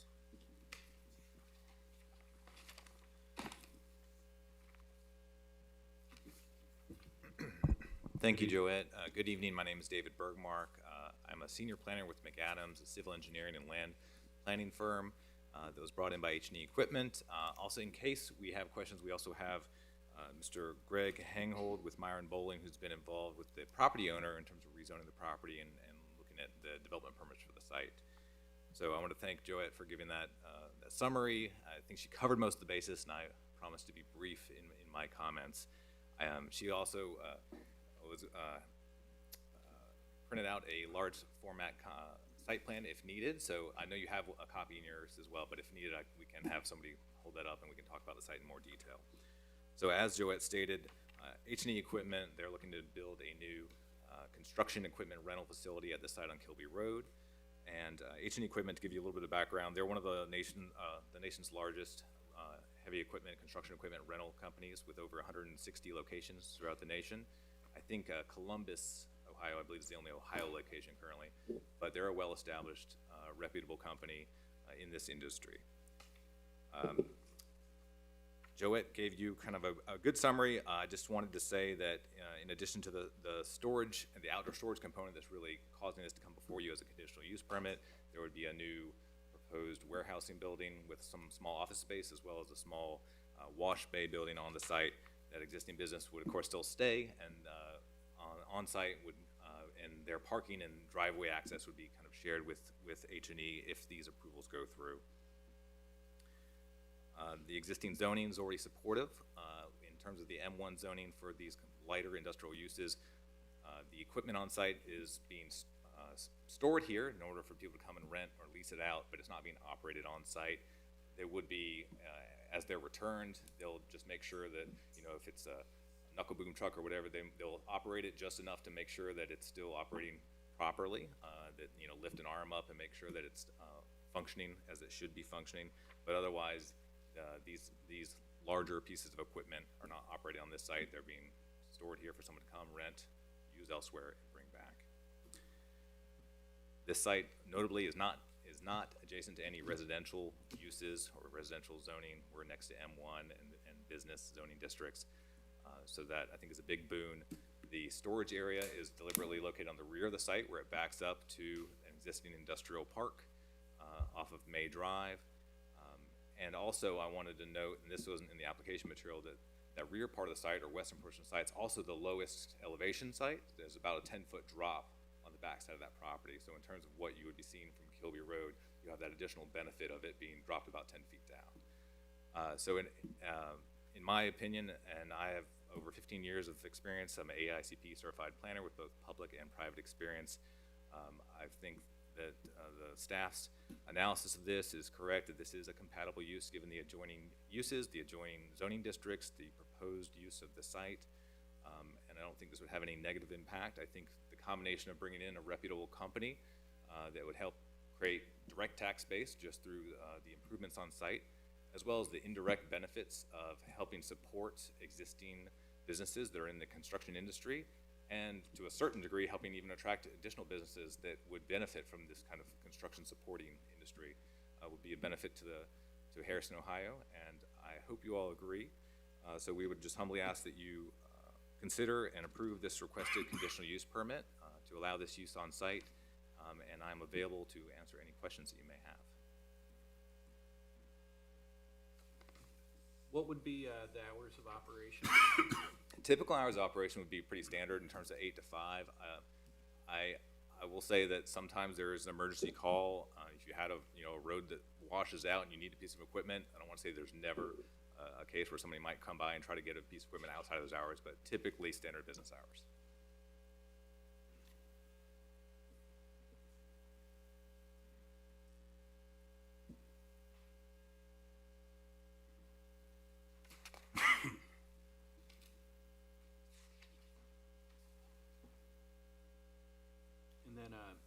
any issues with, going in front of Board of BZA as far as conditional use permits or the variances for gravel lot and the fence? If that's the process that we need to follow, then that's the process we'll follow. Wasn't sure when I made this application if there was an ability for this board to make any of those deviations, but we'll be applying for an appeal for those. Hold on one second, Mr. Hager. Okay. Did anybody else have questions for him?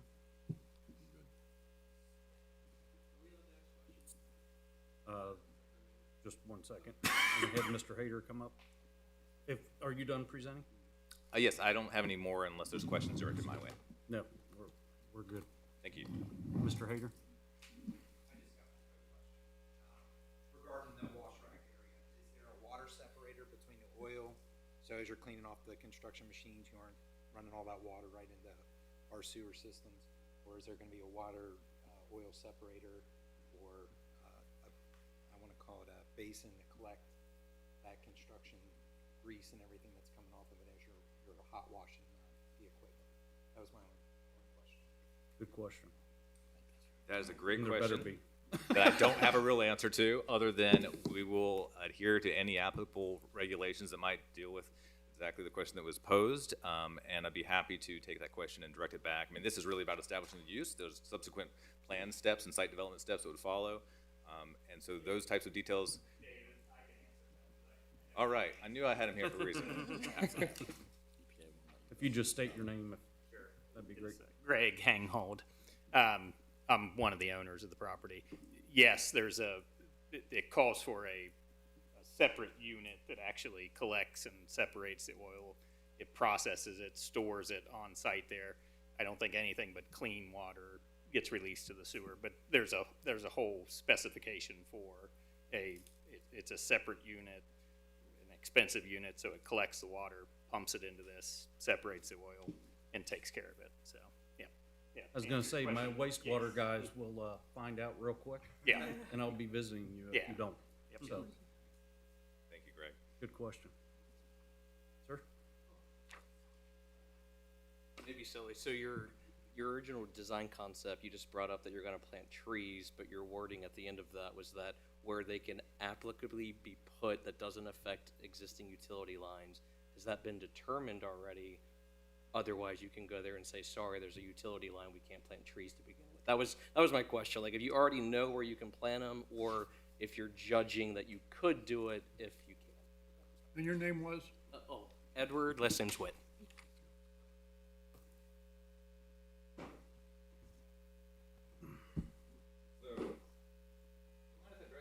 That's fine. Go ahead. So on the site plan, there are some existing utilities kind of along Hilly Road itself, sanitary sewer lines that running through there. So I mainly just wanted to acknowledge that we would be planting landscaping generally as shown on this site plan, but like if that tree needed to move 2 feet over or something like that, just want to acknowledge the line there. It wouldn't cause any subsequent change to what we're representing in the landscaping, but just wanted to acknowledge there was a sanitary sewer line running roughly parallel with the right of way. Yeah. Yep.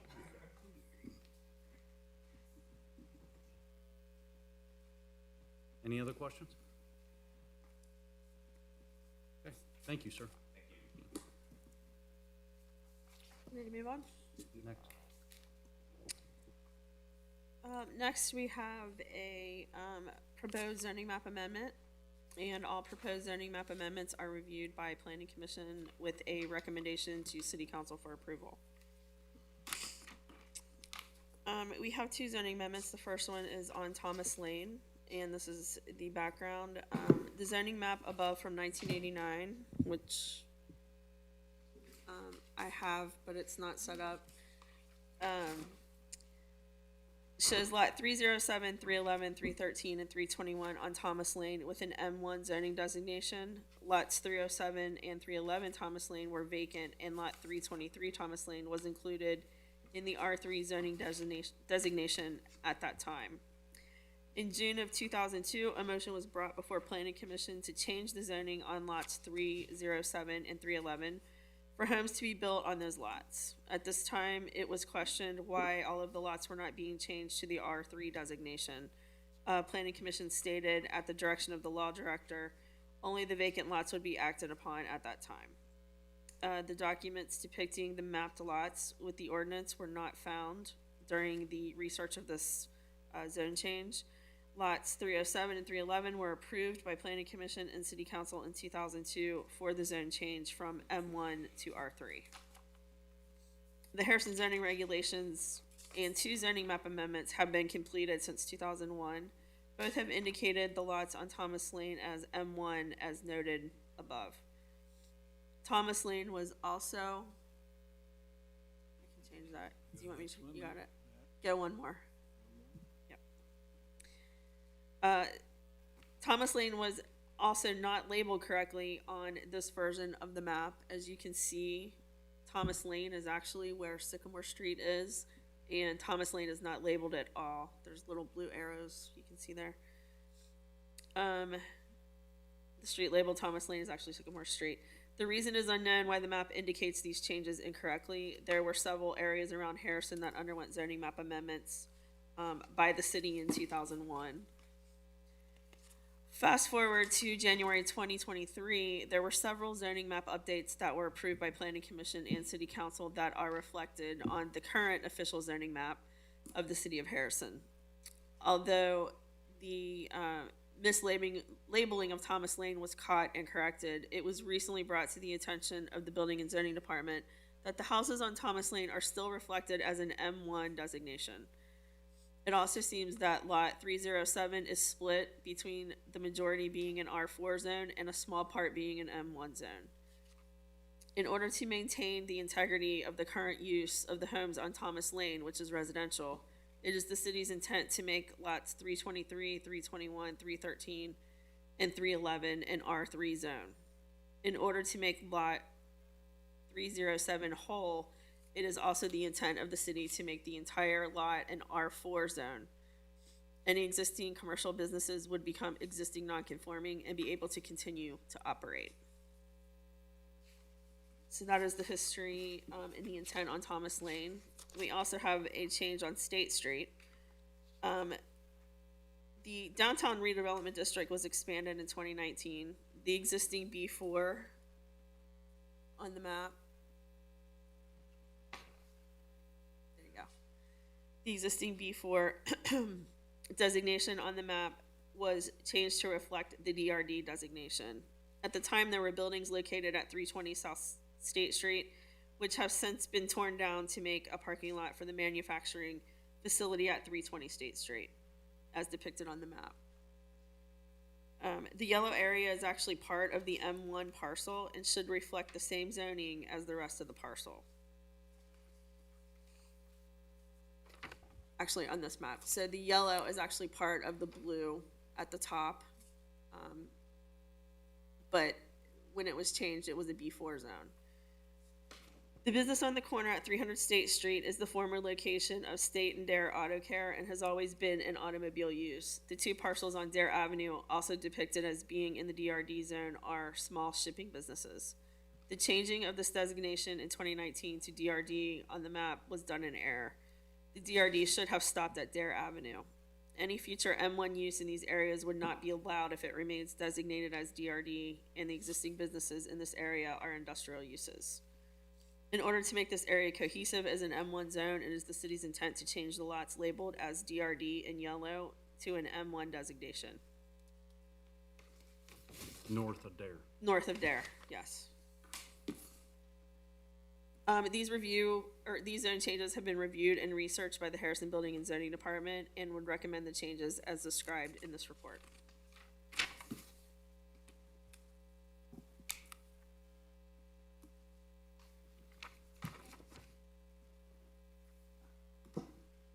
Any comments? Questions?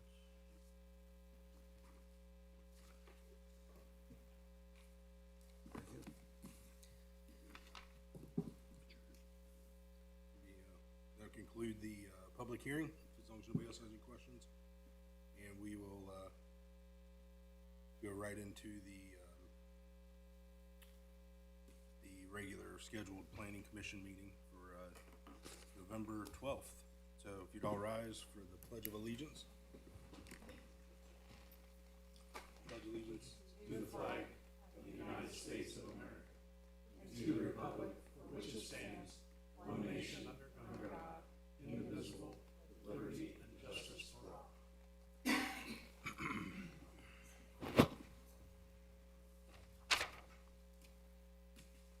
All right. Go ahead with the new business. Oh, I'm sorry, roll call. Yeah. Mr. Wilson? Here. Mr. Graff? Here. Mayor Grubbs? Here. Ms. Knock? Here. Mr. McMurdo? Here. And we will, we need approval on our October 8th. Mr. Chairman, meeting. J.W. Wilson moves to approve the minutes. Second. Mr. Graff? Yay. Mayor Grubbs? Yay. Ms. Knock? Yay. Mr. McMurdo? Yay. Mr. Wilson? Yay. Now on to the new business. We have record plat approval for the Trailhead Section 2, Block A. This is a record plat approval, coming before the commission, for the trailhead development. This applicant is requesting approval of a plat that splits the original 183 plus acre parcel into individual lots, open space and right-of-way totaling 33 plus acres for development and sale. This new area will become Trailhead Section 2, Block A. The plat has been reviewed by Harrison Building and Zoning staff, which agree it meets the requirements for record plat approval with the condition that the road width meets the city standard.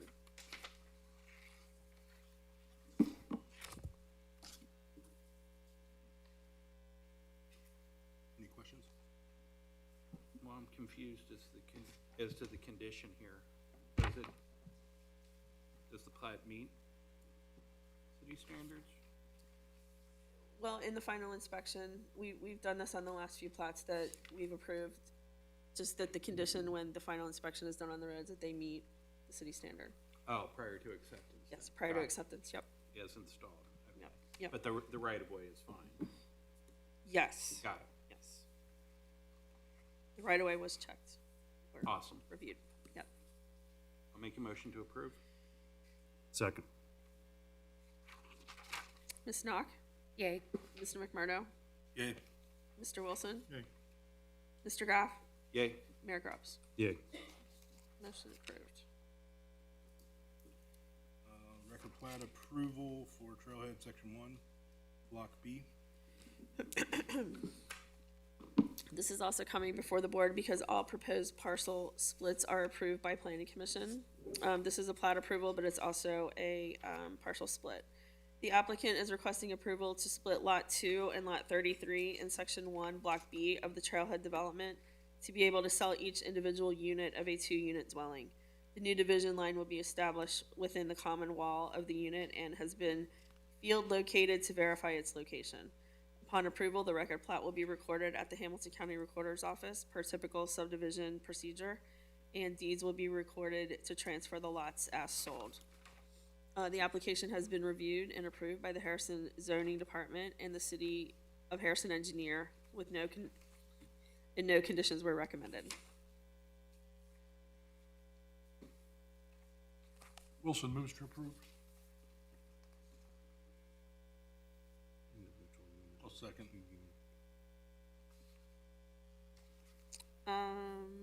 Mr. Graff? Yay. Mayor Grubbs? Yay. Ms. Knock? Yay. Mr. McMurdo? Yay.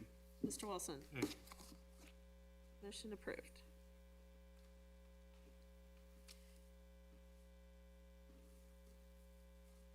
Okay, our next item is a zoning and use permit application for 231 Harrison Avenue, wine shop and bar expansion.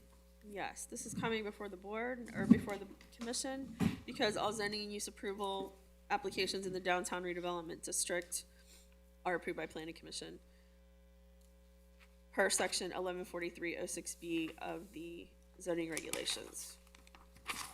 Hold on, let's take this apart. If this request is approved by planning commission, the applicant intends to expand the current business located at 231 Harrison Avenue into the previous On the Rocks bar located next door, also located at 231 Harrison Avenue. The original business use was approved by Harrison Planning Commission on April 9th, 2022 for the original location. The proposed small bar will offer a specialized focus on wine by the glass. The menu will feature a selection of wines, beers, and mixed cocktails, as well as wines available by the bottle.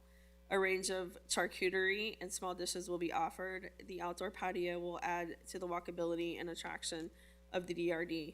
Branded merchandise and items related to wine and bourbon will be available for sale in the retail area of the building. Additionally, the applicant plans to host live entertainment 1 to 2 nights a week, featuring small jazz, piano, or guitar performances, as well as singer-songwriters.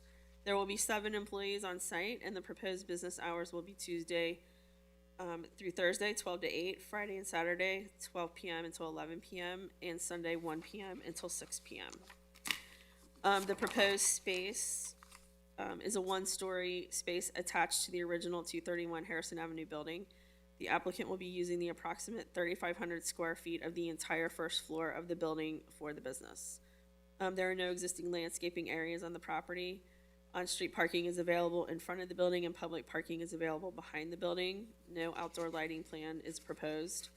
And the proposed sign logo below will be on a 10-foot hanging sign on the front of the building.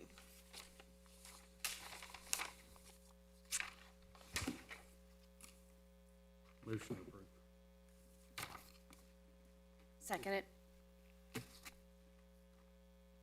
Mr. McMurdo? Yay. Mr. Wilson? Aye. Mr. Graff? Yay. Mayor Grubbs? Yay. Ms. Knock? Yay. Motion approved. Congratulations. All right, ready to move on? Yep, our 221 Harrison Avenue card shop. Yes. This is the same application.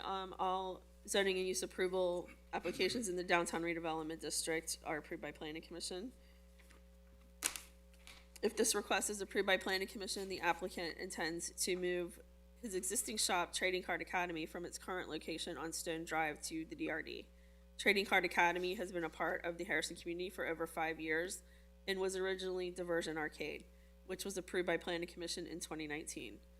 The business changed to Trading Card Academy in 2022.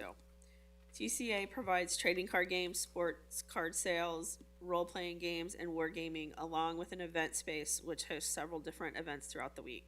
The business also sponsors the current Harrison, Ohio Treasure Hunt and hosts competitive esports and weekly Dungeons & Dragons events. It is the applicant's goal to help all ages learn, play, and excel. The business will be open from 12 p.m. until 9 p.m. on Tuesday, Wednesday, and Sunday, until 10:30 on Thursday, and until 1 a.m. on the weekends, with 3 employees on site. The applicant will not serve alcohol, but will endorse the door district to allow patrons to bring in food and door cups from the surrounding businesses.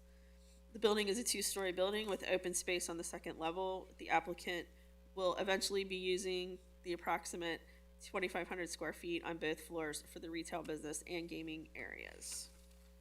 No outdoor lighting plan is proposed. There are no existing landscaping areas on the property.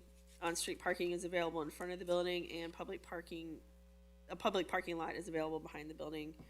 The sign logo below will be on a 10 square foot hanging sign on the front of the building. This application has been reviewed by Harrison Planning and Zoning staff and meets the Harrison zoning regulations per 1143C5, which states sale of goods and products at retail. The application also meets the intention of the downtown strategic plan to offer unique businesses in the area that attract foot traffic and walkability in the DRD. If Planning Commission approves the application, the Building and Zoning Department would recommend the following conditions. I did not read the conditions for the previous application, but they are the same. All waste associated with the business shall be disposed of using residential style waste containers. Any dumpster that is used in the future will require review and approval by the Building and Zoning Department. Any future structural, interior, or exterior improvements will require a building permit presented to the Building and Zoning Department for review and approval. Any outside design changes, such as painting of the building or trim, will require a zoning permit filed with the Building and Zoning Department to ensure they are in keeping with the historical nature of the DRD. Any future signage will be submitted to the Building and Zoning Department for review and approval according to the Harrison zoning regulations, and any future landscaping will be maintained in accordance with the Harrison zoning regulations. Make a motion to approve with the conditions as stated. I'll second. Is Mr. Wood here? Yes. That's you. I'd like to thank you for the exercise program that you put me on with that treasure hunt. I've stomped all over this area looking for stuff with my kids. So there, I wanted to add, because I didn't realize you needed a permit to paint the outside of the building, so I wasn't aware of that, but the owner, Todd Smith, has given us permission. You already have a pretty butterfly like design there. People take pictures in front of it all the time. It is our intention, Todd has approved it, to add another mural to that, and he had to replace windows that look unsightly because it's old gray concrete versus the brick. We're gonna paint mosaic pictures of what the things that we sell, but it is our intention to add another mosaic next to the butterfly that's gonna have hidden clues for the treasure chests, but to add like a dragon reading a book, and then every business that wants to be included, 1860s jug, will have a wine glass. Basically, everything that is currently in downtown Harrison as we enter, we want to incorporate it in the mural. I'll clearly have to get the right planning. I didn't know we had to do that. So I'm glad this has been stated. Otherwise, we would have started painting and been good. But it is our intention to add that as well. But the treasure hunt, there will be Easter eggs in that mural to help people find them. Because I have people Facebooking me all the time asking for clues, and I'm like, man, I can't help you over the 10,000 people that are in there, but thank you for bringing that up. Yeah. We are Dora District friendly, and everything else that we do, I'll have to bring up euchre, bingo, stuff that is already approved in Harrison, but as long as we're following the rules that are stated by the council. And then we have a social poker league. I don't want to like swing that by and you be unaware, but we play on Saturday nights. We make no money from it. It is a social league that people gather together. They win their own money that they've put in, and we take no rake. It just gives people a place to play. But what's important is that the Dora District, I call myself a glorified babysitter. On Friday night, when people come and play Pokemon or Magic, they're going to be able to drop their kids off. They play cards or Clask or Pong, whatever they want to do. Everybody can still explore the district, have their drinks, and then you can come pick your kids up at the end of the night. Or bring your drinks in, because there's a lot of adults that actually play the card games. But just wanted to put that out there. We're going to fit in the district, and I'm good friends now with the Papinas and Rob, and we're already collaborating to do Beerio Kart, which would be electronic and racing. So just good stuff on the horizon, but thank you for your time. Thank you. I have a motion and a second. You guys ready? Ms. Knock? Yay. Mr. McMurdo? Yeah. Mr. Wilson? Yay. Mr. Graff? Yay. Mayor Grubbs? Yay. Motion approved.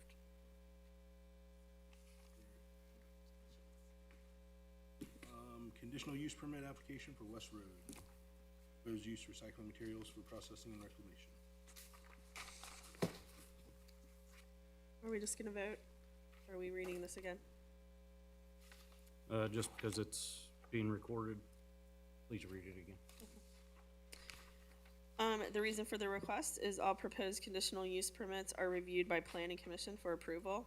Approval with supplementary conditions or disapproval per section 117904 of the Harrison zoning regulations. The applicant is requesting a conditional use approval to build a new construction equipment rental facility at the subject property. Oh, I'm sorry, this is the wrong one. Are we on? I'm sorry, I'm supposed to be reading West Road. Is that what you said, Brian? Yeah. Okay, I apologize. They both have almost the same graphic on the front. Okay, all proposed conditional use permits are reviewed by Planning Commission for approval, approval with supplementary conditions, or disapproval per section 117904. The applicant is requesting a conditional use approval to operate a recycling center for processing and reclamation within an area designated as M1. This application must be reviewed and approved by Planning Commission per section 114307C7 of the Harrison zoning regulations, which lists recycling centers as a conditional use. The operation would consist of dump trucks and dumpsters containing construction debris, trees, and dirt being hauled to the site. All materials are dumped and sorted based on the nature of the load. All clean landfill, approximately 60 to 65% of the material brought in, is used in the reclamation process on site to bring the open pit to original grade. All other materials are recycled or disposed of in accordance with the state and local laws. Any trees or wood products go through a wood chipper and are used on site or sold as landscaping material. Any dirt that is brought in goes through a shredding process to remove the rock and is then used on-site or sold as landscaping material. Concrete recycling is not part of this operation. The recycling operation would be active during the day from 7:30 a.m. until 5 p.m. and no overnight activity. The applicant states the following in response to section 117904C, general standards applicable to all conditional uses. The property operation and use will be constructed, maintained, and operated so as to be harmonious with the existing character and intended character of the vicinity and area. Such use will be consistent with the neighboring property and area. Such use will not be hazardous or disturbing to existing or future neighboring uses. The property will be adequately served by public facilities and services such as police and fire protection, streets and highways, refuse disposal, and water, sewer, etc. Or they will be able to adequately provide such services as necessary. Such use will not create an additional requirement at public cost for public facilities or services and will not be detrimental to the welfare of the community.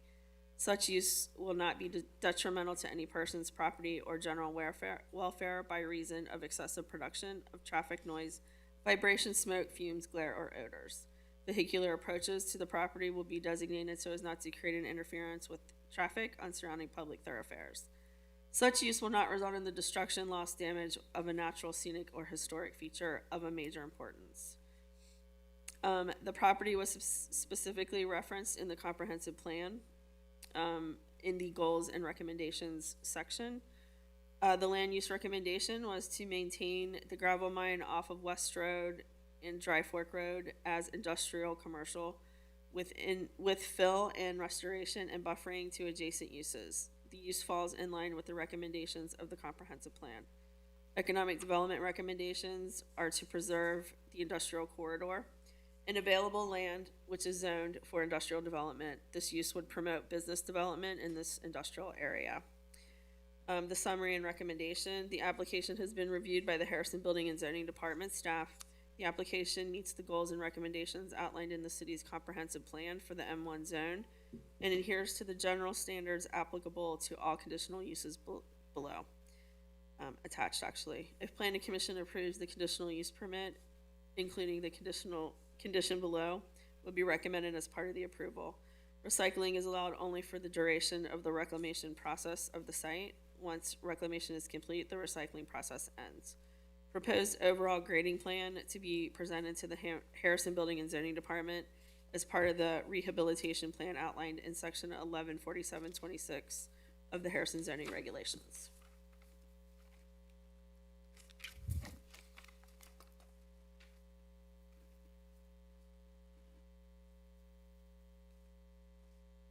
Questions, discussion?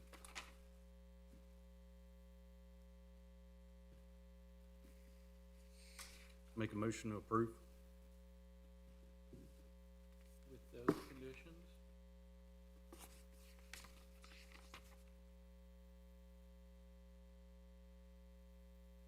Do you see a inconsistent condition?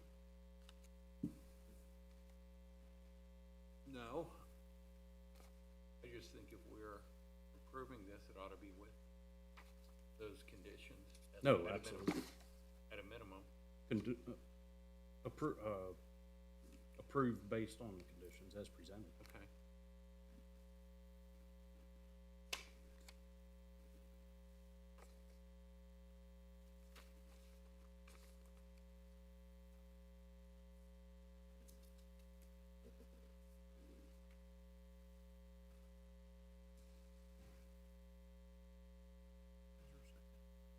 There's not a second?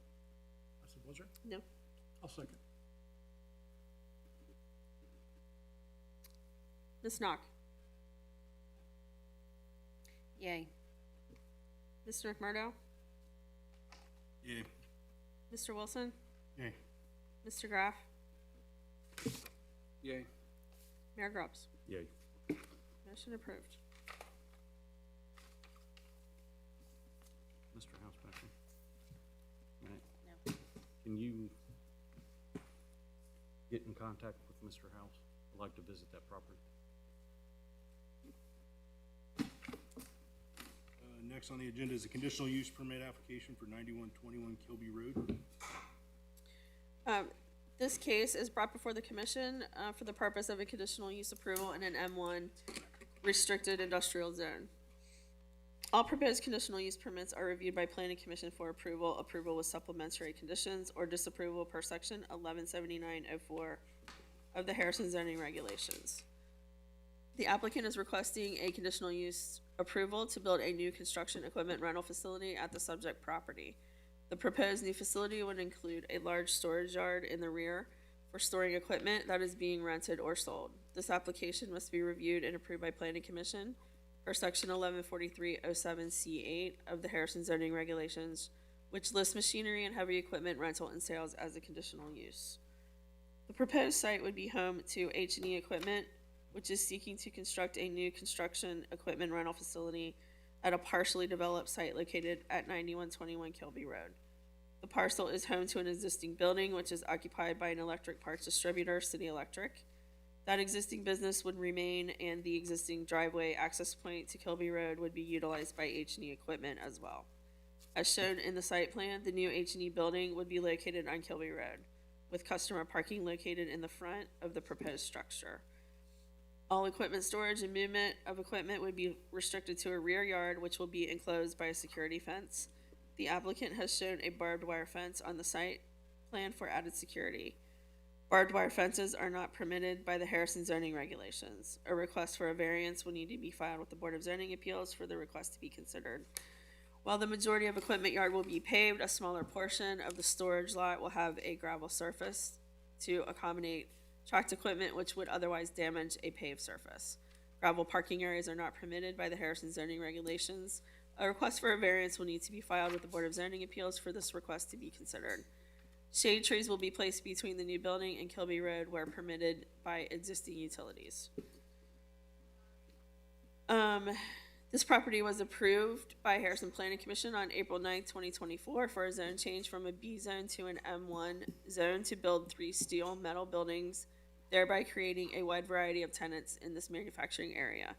The new proposed use is still located within a manufacturing M1 zoning district and is surrounded by other businesses in a manufacturing M1 or business zoning district. The site backs up to an existing industrial park located along Main Drive to the south and west. The proposed use, although altered from 3 buildings to 1 building, is compatible with the existing adjacent non-residential uses and does not border any residential uses. The applicant states the proposed use will enhance the tax base of this area by adding a nationally operated commercial business which supports contractors, builders, landscaping companies, etc. The proposed H&E facility will be established to rent construction equipment to clients. Thus, the site would not contain the noise or dust byproducts that one associates with some heavy equipment manufacturing facilities. Any lighting installed within the storage yard would be strictly for security purposes and would adhere to all applicable lighting standards to limit light exposure on adjoining properties.